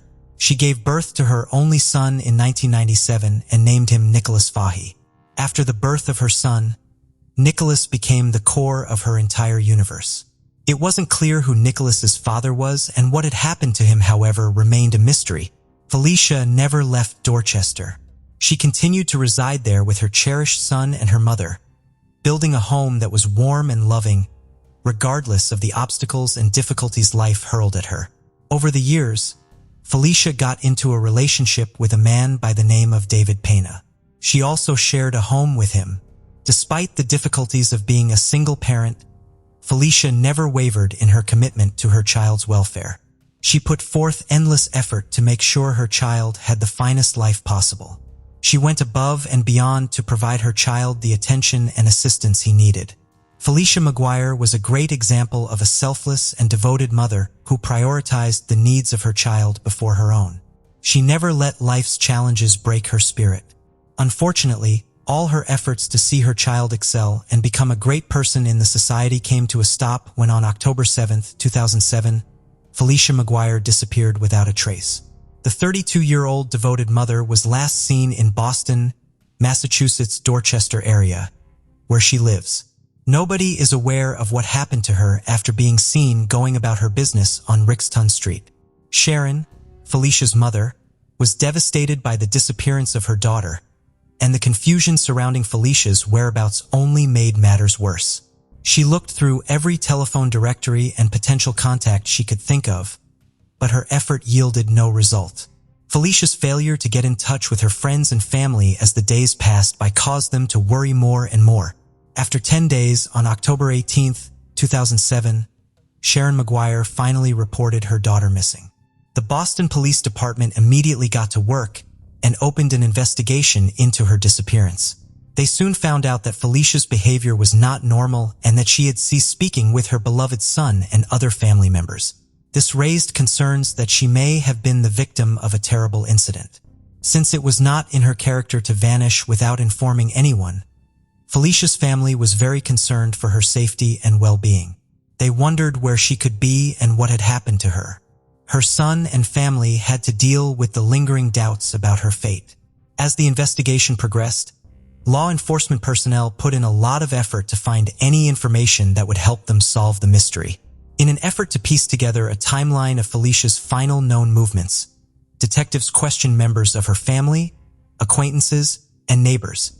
A thorough search of the neighborhood, including neighboring woodlands and bodies of water, was also carried out in an effort to find the missing woman. Felicia's family got more worried as the days turned into weeks and the weeks into months. They never stopped wondering where their cherished mother and daughter was. The Boston Police Department was concerned about her disappearance as well. Because of the lack of information, they posted pictures of Felicia McGuire on social media in November 2013 in an effort to get any information that would help bring her home safely. They gave a thorough description of her in the social media posts. The police voiced great concern for her safety and well-being and listed her physical characteristics, including her height, weight, hair, and eye color. Felicia was a stunning woman with chestnut brown hair and piercing, life-filled eyes. She was a slim 5 feet 2 inches, weighed around 140 pounds, and had a medium frame. Felicia had been missing for more than 6 hard years, and as each day went by, the mystery surrounding her absence grew more complex. Despite investing a significant amount of time and resources in the search for leads, her body had never been located. However, following the Facebook post in 2013, several witnesses' report of Felicia's disappearance remained suspicious. An unnamed witness, who reportedly lived below Felicia McGuire and David Pina's flat in 2007, told the police that he remembers Pina, Felicia's live-in boyfriend, showing up at his door in the early hours of October 7, 2007, asking for a ride to his mother's house in Devon Street. The neighbor noticed blood on his clothes, but at the time, Pina had claimed that Felicia had stabbed him with scissors. However, the blood on Pina's shirt suggested something much more heinous had happened. The witness claimed that Pina informed him that during their fight, he had pushed Felicia against the wall with force, striking her head on the bed or dresser as a result. Pina then said he didn't know if she was still alive and seemed unconcerned about her fate. The witness continued to make observations of Pina. He claimed Pina's right hand was also swollen. When questioned why, Pina stated that Felicia had hit him with a baseball bat. Days later, 2 additional witnesses asserted that they had seen Pina return to the apartment on the same evening. According to them, around 3 or 4 in the morning that day, Pina returned home with another man and went upstairs. After some time had passed, they returned, dragging a blanket that may have contained Felicia McGuire's body down the stairs. The 2 witnesses attempted to assist but were turned away and told to mind their own business. To add to the mystery, another witness claimed that in 2007, after lending Pina his 2005 Chevy Impala in exchange for narcotics, he received it back with a shattered and freshly cleaned back seat. As the investigation went on, these troubling details led the police to suspect David Pina and raised doubts about what actually happened to Felicia McGuire. Without delay, investigators questioned David Pina about the case. They also discovered that he had a violent past with Felicia. Pina told investigators he was Felicia McGuire's live-in boyfriend at the time of her disappearance, and their relationship was anything but easy. Since Pina had previously told the first witness who had called the police that he and Felicia had engaged in a violent altercation at their apartment, the police questioned him about it. He then admitted that Felicia attacked him with a pair of scissors, stabbing him in the shoulder. Pina reacted by leaving the apartment and seeking safety at his mother's house. But when he came back a few days later, he made an unexpected discovery. Felicia had left, and her belongings had been taken. After the interview, investigators were forced to release Pina because there was no evidence against him, and he made no incriminating statements. Following this, The investigation into Felicia's death was a torturous journey full of detours that eventually led to every possible dead end. Although every lead was pursued and every piece of evidence was examined, the case grew colder with each passing day. Felicia's family and friends were in excruciating pain and desperately wanted explanations for her disappearance. For years, rumors and conjecture have been circulating regarding the whereabouts of Felicia McGuire, the adored mother who disappeared in 2007 without a trace. In 2017, when the FBI conducted a search in a heavily forested area of West Roxbury, fresh hope was generated. Days of investigation were conducted in secrecy, with no information provided to the press, leaving the public to speculate as to what had brought the authorities to that location. The truth came out in the end. The investigation into Felicia's disappearance was in fact related to the search, and it was an essential step in the drawn-out process of learning the truth. The search turned up a witness who told the detectives the shocking information that David Pena had requested his assistance in removing items from his apartment in 2007, including a heavy rolled-up carpet. He added that Pena and his accomplice had placed Felicia's body in the trunk of a car before speeding off. The witness who saw this claimed that he instantly had the suspicion that a body was wrapped in the carpet and blanket. Sadly, he was right in his assumptions. Finally, with the aid of the witness, Pena was able to carry Felicia's body into a wooded area with a parking lot where they dumped Felicia's body. The investigators were almost close to solving the case, but they needed to find the location where Felicia's body was dumped. However, the solution to this seemed to be a mystery that would never be solved despite numerous leads and witnesses. Before learning what happened to her remains, the witness left the scene. It was even made worse by the fact that the witness had no knowledge of Boston and was unable to offer any suggestions as to where the body might have been dumped. The prosecutor was unable to offer closure to McGuire's family and loved ones because they had been given a frustratingly incomplete picture of the crime. A few years later, on January 14, 2023, David Pena was successfully arrested by the Boston Police Department's fugitive unit, the Florida's Baker County Detention Center. Pena was wanted for a murder charge related to Felicia's case from Dorchester District Court, and he also had an outstanding warrant from Suffolk Superior Court for trafficking cocaine. Felicia left her young son behind when she disappeared from Roxton Street in Dorchester more than 15 years ago. Her family and friends who have been looking for her for so long may finally get some answers thanks to Pena's arrest. On February 15, 2023, Pena showed up in court for his arraignment on the charges leveled against him. After more than 15 years of uncertainty and heartache, the case has attracted national attention, and this most recent development has revived hopes of discovering Felicia's remains. The family of Felicia McGuire now has some sliver of hope. Despite the fact that her body was never discovered, police have reason to believe that her remains are still somewhere in the Boston region. An investigation that had remained cold for a while has now received some resolution following the news of an arrest. Felicia's family and friends can now rest easy, knowing that someone will be held accountable for her tragic disappearance, even though it couldn't bring back their beloved Felicia. We hope that justice will eventually be carried out. Pena will likely stand trial very soon and is scheduled to appear in court. Our thoughts and prayers are with Felicia's family and friends at this trying time. As they continue to recover from this unimaginable tragedy, we can only hope that they will find some solace and peace. On February 27, 2011, a murder occurred in the village of Hyannis, which is found on Cape Cod, Massachusetts' southern coast. Todd Lampley, who was 31 years old, was fatally shot through his bedroom window. It took 12 years to uncover the truth behind Todd's murder, despite some shocking evidence that was discovered at the crime scene. Hyannis is a charming city that is tucked away on Cape Cod, Massachusetts' southern coast. This charming gem is full of history, natural beauty, and endless things to do.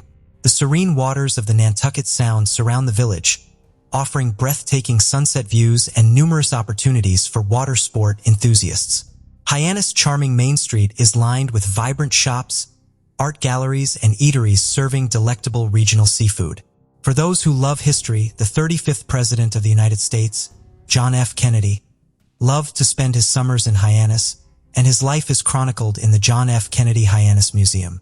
In addition to its cultural attractions, Hyannis is home to immaculate beaches that provide a tranquil retreat from the stress of daily life. Today, our case takes us to this city. On February 27, 2011, Hyannis, Massachusetts was calm and peaceful, with a light breeze sweeping through the streets. However, nobody realized that the tranquility of the area was about to be shattered by a heinous crime. Todd Lampley, a young father and adored member of the neighborhood, was about to pass away suddenly. As the evening wrapped up that fateful day, a worried neighbor went to see how Todd was doing. He became aware of an issue as he got closer to Todd's house. He noticed that Todd's door had been locked from the inside. The neighbor became suspicious and immediately contacted the police. The detectives showed up at the address Todd's neighbor had given them. Their anticipation and fear sent their hearts racing. Nothing could have prepared them for what they saw. They could only imagine the worst-case scenario. When they arrived, they discovered a horrific scene. Todd Lampley, a 31-year-old man, had been shot dead through his window and was found lifeless on the floor of his bedroom. The crime scene was covered in blood. It was a horrifying scene. Hyannis residents as a whole were in disbelief.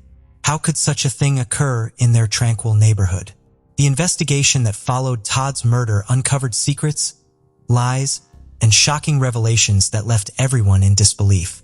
The investigators' shock turned to curiosity as they examined the crime scene.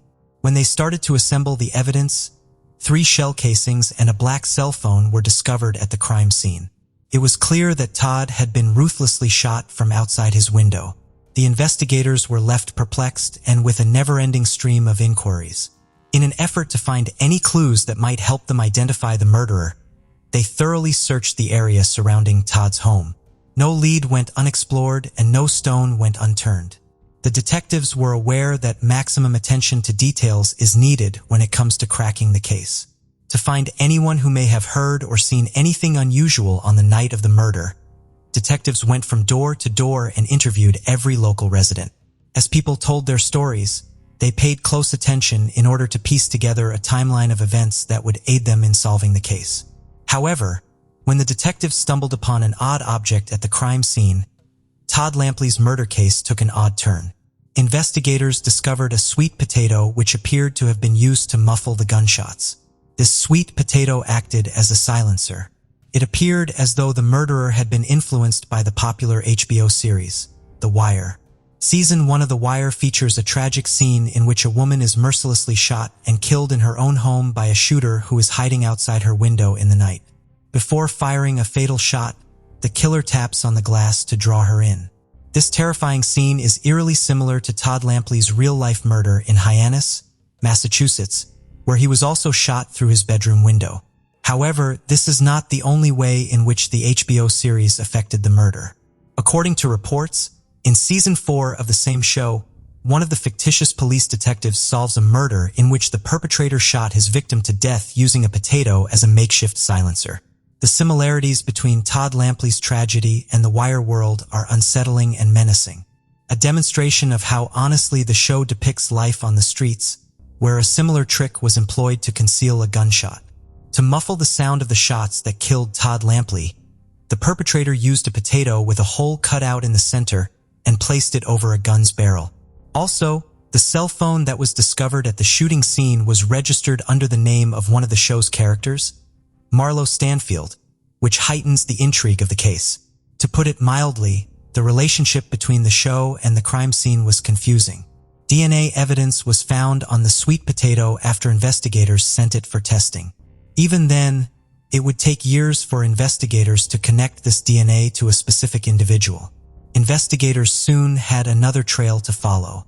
It was discovered that a handgun believed to have been used in the murder had been dumped into a nearby lake. Later, it was recovered by police after being fished out by citizens. Fortunately, detectives now had another lead in their inquiry. As part of his probation in a separate case, Devaris Hampton, a man with a troubled past and a lengthy criminal record, was wearing a GPS monitoring bracelet at the time of the murder. Hampton was precisely where the gun was thrown into the lake according to location data from his GPS monitoring bracelet. Phone records showed that Hampton and a man who was at Todd Lampley's house at the time of the murder had exchanged phone calls and text messages many times. However, the strongest connection is yet to be uncovered. Detectives found evidence of a prior relationship between the victim, Todd Lampley, and the suspect, Devaris Hampton. Hampton once claimed in court that Todd Lampley was responsible for the same area murder of Jacques Sellers in July 2007. It's interesting to note that Jacques was also fatally shot through the window. It appears as though Hampton was leaving a trail of clues for detectives to follow. It was only a matter of time before justice was done, because all the evidence pointed to him. Hampton had created a web of lies and deceit around himself, but it was beginning to fall apart. In 2011, after being detained in an unrelated case just a few days after Todd Lampley's murder, Hampton remained silent and declined to answer any questions regarding the Todd Lampley case when questioned. Although it was a frustrating obstacle, the investigators persisted. They were committed to solving the mystery no matter what. Years of diligent work were finally rewarded in 2016 when DNA evidence linked Hampton to the murder. Hampton had spit some of his phlegm into a puddle, and authorities collected some of it and used it to obtain a DNA swap without Hampton's knowledge. The results were conclusive when they were returned. The sweet potato's DNA matched Hampton's spit's DNA. It was a turning point in the investigation. The pieces were starting to fit together, but even with this damning evidence, it took until February 24, 2023 to capture Devaris Hampton. For the fatal shooting of 31-year-old Todd Lampley, 40-year-old Devaris Hampton was apprehended and charged with 1 count each of murder and assault and battery with a dangerous weapon. When asked why Hampton's arrest was delayed for an extra 7 years, authorities chose not to address the reason for the delay in the tense and uncertain courtroom. In Barnstable District Court, Hampton made his initial court appearance on February 27, 2023, exactly 12 years after the fatal shooting. He pleaded not guilty to the charges against him, firmly declaring his innocence with a serious expression on his face. Despite the seriousness of the situation, Devaris Hampton maintained his composure and resolve, knowing that he faced a protracted and difficult legal battle. As the judge scheduled his next court appearance for April 5, 2023, the courtroom fell silent. The investigation into Todd Lampley's murder may have reached a conclusion and a suspect has been named, but it's far from over. Russell Enos, an assistant district attorney, has been coy about the delay in the case, saying only that the evidence has been evaluated. Edward Fogarty, Hampton's court-appointed attorney, has pledged to mount a resolute defense and expressed faith in his client's innocence. In 1999, 17-years-old J.B. Beasley and Tracy Hallett were best friends. They were incoming seniors at Northview High School in Dothan, Alabama. The girls who lived in Dothan, Alabama, had decided to travel to Headland for J.B.'s birthday celebration on the 31st of July, 1999. They loaded up in J.B.'s 1993 black Mazda at around 10 p.m. and headed out. However, they soon got lost in Ozark, which is roughly 20 miles from their house. At around 10:30 p.m., the girls halted at a gas station to ask for directions because they couldn't decide where to go. They also used the gas station's payphone and appeared to have a better understanding of where they needed to go after speaking to some friends. However, an hour later, they were still in the dark and far from where the birthday celebration was to take place. They made another stop, this time at a different store that had a payphone. Tracy then called her mother, Carol Roberts, and explained that they were lost. She soon added that they were returning home. Sadly, Carol never saw her daughter or her best friend ever again. The next morning at about 5 a.m., Carol noticed her daughter hadn't returned home. She knew something was wrong because Tracy was never late. When it was 8 o'clock and Tracy had not yet returned, Carol called the Dothan Police Department to report her missing. Authorities got to work and discovered JB's car that day. It had been parked on Herring Avenue in Ozark with the tank empty despite it being filled the previous day. The car's driver's side window was rolled down a few inches and the doors were unlocked. A handprint on top of the trunk gave investigators an eerie clue as to what might have happened. The police opened the trunk and discovered JB and Tracy in it. They both had been killed by a gun. Although dressed, both teenagers were strangely dirty. semen was discovered on the scene, which allowed detectives to obtain a DNA sample from the offender. Because both girls still had their purses and valuables, authorities were able to rule out robbery as a possible motive. The only item missing from the car was JB's keychain, which held the car keys. It was unclear to investigators if JB and Tracy were killed in the trunk or somewhere else. On September 1st, 1999, a month after the girls were discovered, a man named Johnny William Barentine walked into the Ozark Police Department to give his testimony of what he thought might have happened to the girls. According to him, on the 31st of July, 1999, he had gone to the grocery store to purchase milk for his 2-year-old son, just about the same time Tracy contacted her mother from the Big Little store. On his way back home, his car got hit by a black truck with Dothan license plates close to Herring Avenue. He claimed to have seen the truck speed away from the crime scene where the girls were discovered. The investigators interviewed Johnny for 4 hours, and during those times he changed his testimony at least 5 times. Johnny at a point placed himself at the crime scene. After much inconsistencies in his testimony, the police eventually filed 2 murder charges against him. Johnny was sentenced to death. However, he kept on asserting his innocence and said he had just made up the stories to get the reward money. In the year 2000, the grand jury decided not to indict Johnny. Upon discovering that his DNA did not match the semen sample discovered at the crime scene, he was no longer treated as a suspect. Over the years, a number of additional leads turned out to be false, but the detectives never gave up looking for a DNA match. The authorities have looked into a lot of suspects throughout the years. They conducted hundreds of interviews and collected DNA samples from quite a number of people, but there was no luck. On the 20th anniversary of the girls, investigators reopened the case and decided to use a new approach. They entered the evidence at the crime scene to a public genealogy database in March 2019 and soon got a connection. Officials soon announced the arrest of 45 years old Coley Lewis McCraney. McCraney, who had been in Dothan all along, was charged with 5 counts of capital murder and 1 count of first-degree rape. The community and Marlowe Walker, the current chief of the Ozark Police Department, were astonished by how the investigation turned out. Chief Walker actually attended school with McCraney. They found it hard to believe that he could be accountable for such a heinous deed. Back in 1999, McCraney would have been 25 years old, divorced from his first wife, and was involved in an ongoing paternity lawsuit. Ironically, the day before the killings, the judge had actually mandated that he submit a DNA test. Records show that he never followed the directive. McCraney had never been arrested before, and he was never considered a suspect during the initial investigation in 1999. He got remarried in 2001, and at the time of his arrest, he was a bishop, motivational speaker, and working for the Lord. After his trial in April 2023, Coley McCraney, who is now 49 years old, was sentenced to life in prison without the possibility of parole. On April 15, 1997, a father and his 2 sons discovered a body in a secluded dry stream bed close to the Morgan County line off Eagle Rock Road in Union Grove, Alabama. The skull, hands, and feet of the deceased individual had been removed on purpose, probably to hide his identity. Investigators suspect the man's heart and spleen may have contained evidence because they were also removed. According to forensic analysis, sharp-edged trauma was the cause of death. The gruesome efforts by the victim's killer or killers appeared to work because for years investigators were unable to identify the victim.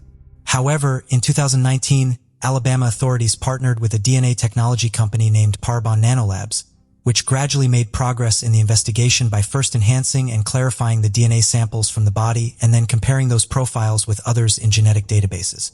Scientists from this company were able to create a genetic profile of the victim after overcoming DNA deterioration and bacterial contamination that had occurred over the course of the previous 26 years. They used DNA phenotyping to determine the physical characteristics of the victim. They later produced a composite sketch of the victim's profile, which revealed a male whose age was between 20 and 28 years old. He was of North European descent with a light or pale skin. He had blue eyes, brownish blonde hair, and few freckles. The investigators at the time released these sketches to the public in the hopes to get information, but no lead came out of it. In order to identify the victim, scientists at Parabon Nanolabs entered the body's DNA profile into public genealogical databases. Although they were able to pinpoint a few distant relatives of the body's DNA from the databases at their disposal, it took months to finally identify the victim. After finding further relatives and matching that information with historical records, the scientists were able to name the victim as 20-year-old Jeffrey Douglas Kimsey of Santa Barbara. In 2023, investigators were able to track down a member of the Kimsey family in Tennessee, who then directed them to Kimsey's parents in Santa Barbara, California, where the identity was verified. Jeffrey Douglas's parents claimed they didn't know he was dead. He was never reported missing either. It isn't clear what he was doing in Alabama at the time of his murder, but investigators believed he was probably just passing by. Since Jeffrey Douglas Kimsey's case was ruled as a homicide, detectives are still on the case, trying to find his killer. They, however, announced having persons of interest in the case and are actively pursuing every lead and utilizing evidence gathered at the scene where the body was discovered. Hopefully, Jeffrey Douglas Kimsey gets justice soon. On a cold morning on November 15, 2015, around 11:30 a.m., Hale and his wife, who lived on Farley Lane in Lillian, Alabama, discovered a startling sight on their private driveway. They noticed a strange car that had been there the first time they came out around 7:30 a.m. Unseeing the car again, they had a bad feeling about it and decided to check it out. When they peered into the car's windows, they saw the body of a young man who appeared to have been shot to death at the back of the seat. Hale immediately dialed 911, and the Baldwin County Sheriff's Office arrived at the scene and identified the individual as 22-year-old Devin D. Shun Kennedy from Pensacola, Florida.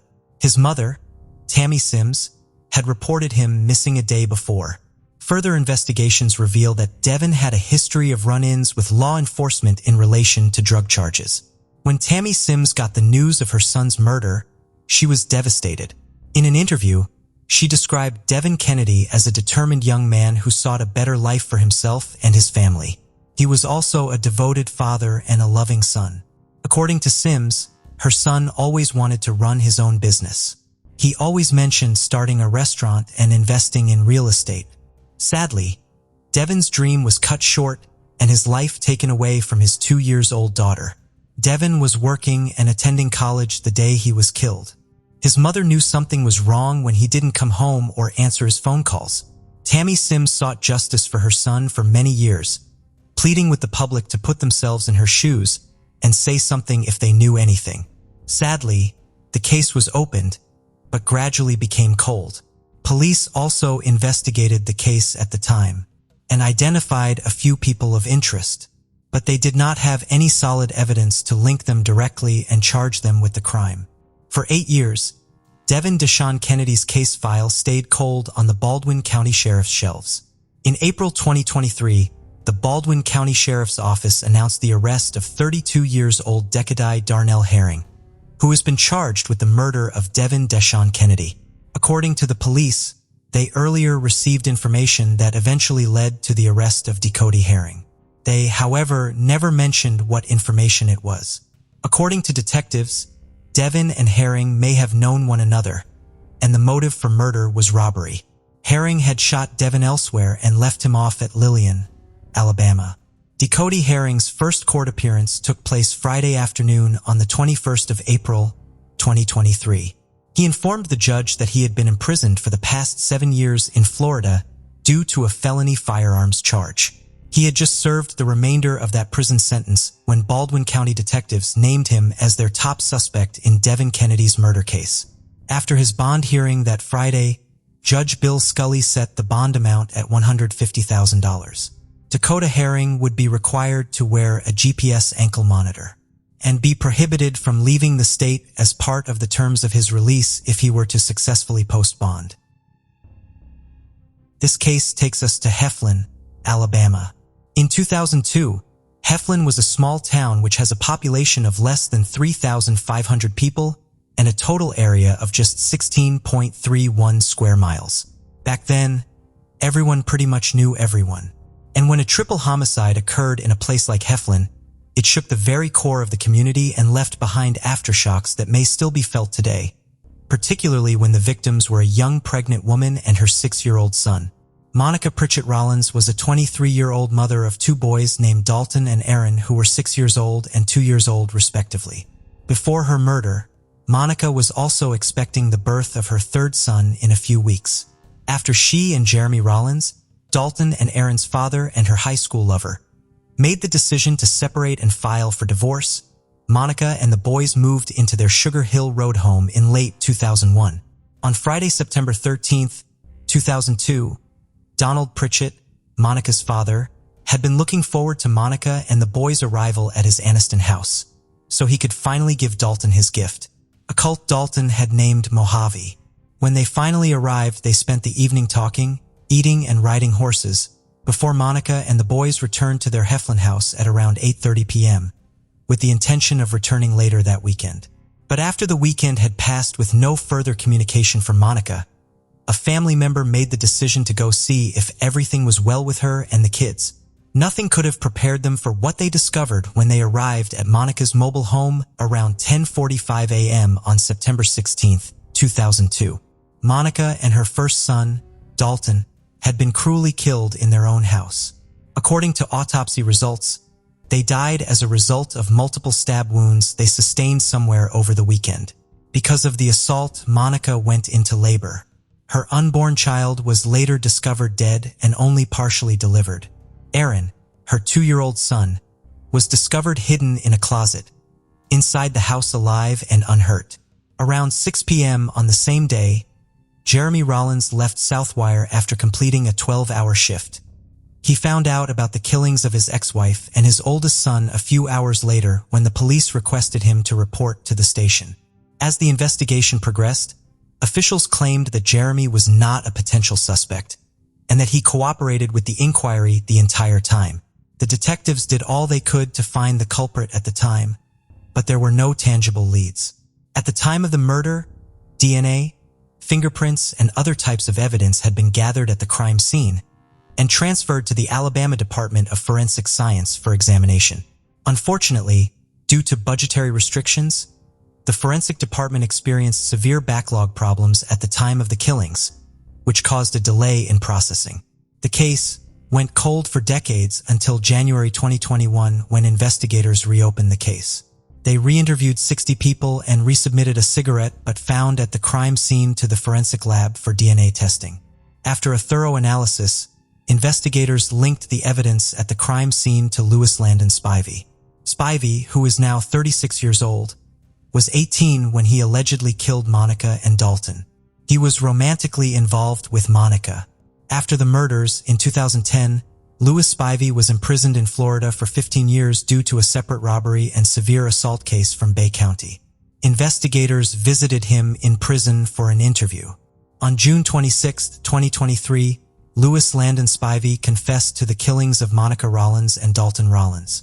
He allegedly offered officials a complete confession by describing the incident and accepting sole responsibility for the killings. Finally, after 21 years, Louis Spivey was taken into custody by Health and Police Department after his release from a Florida prison. Thank you for joining us on this journey into the depths of unsolved mysteries. Cold cases not only challenge our understanding of the past, but also ignite our curiosity and determination for answers. Remember to subscribe to stay updated on our latest investigations. And if you have any information regarding the cases we've covered, don't hesitate to reach out. Together, we can shed light on the shadows of the past and bring closure to those who seek it. Until next time, stay vigilant, stay curious, and never stop seeking the truth.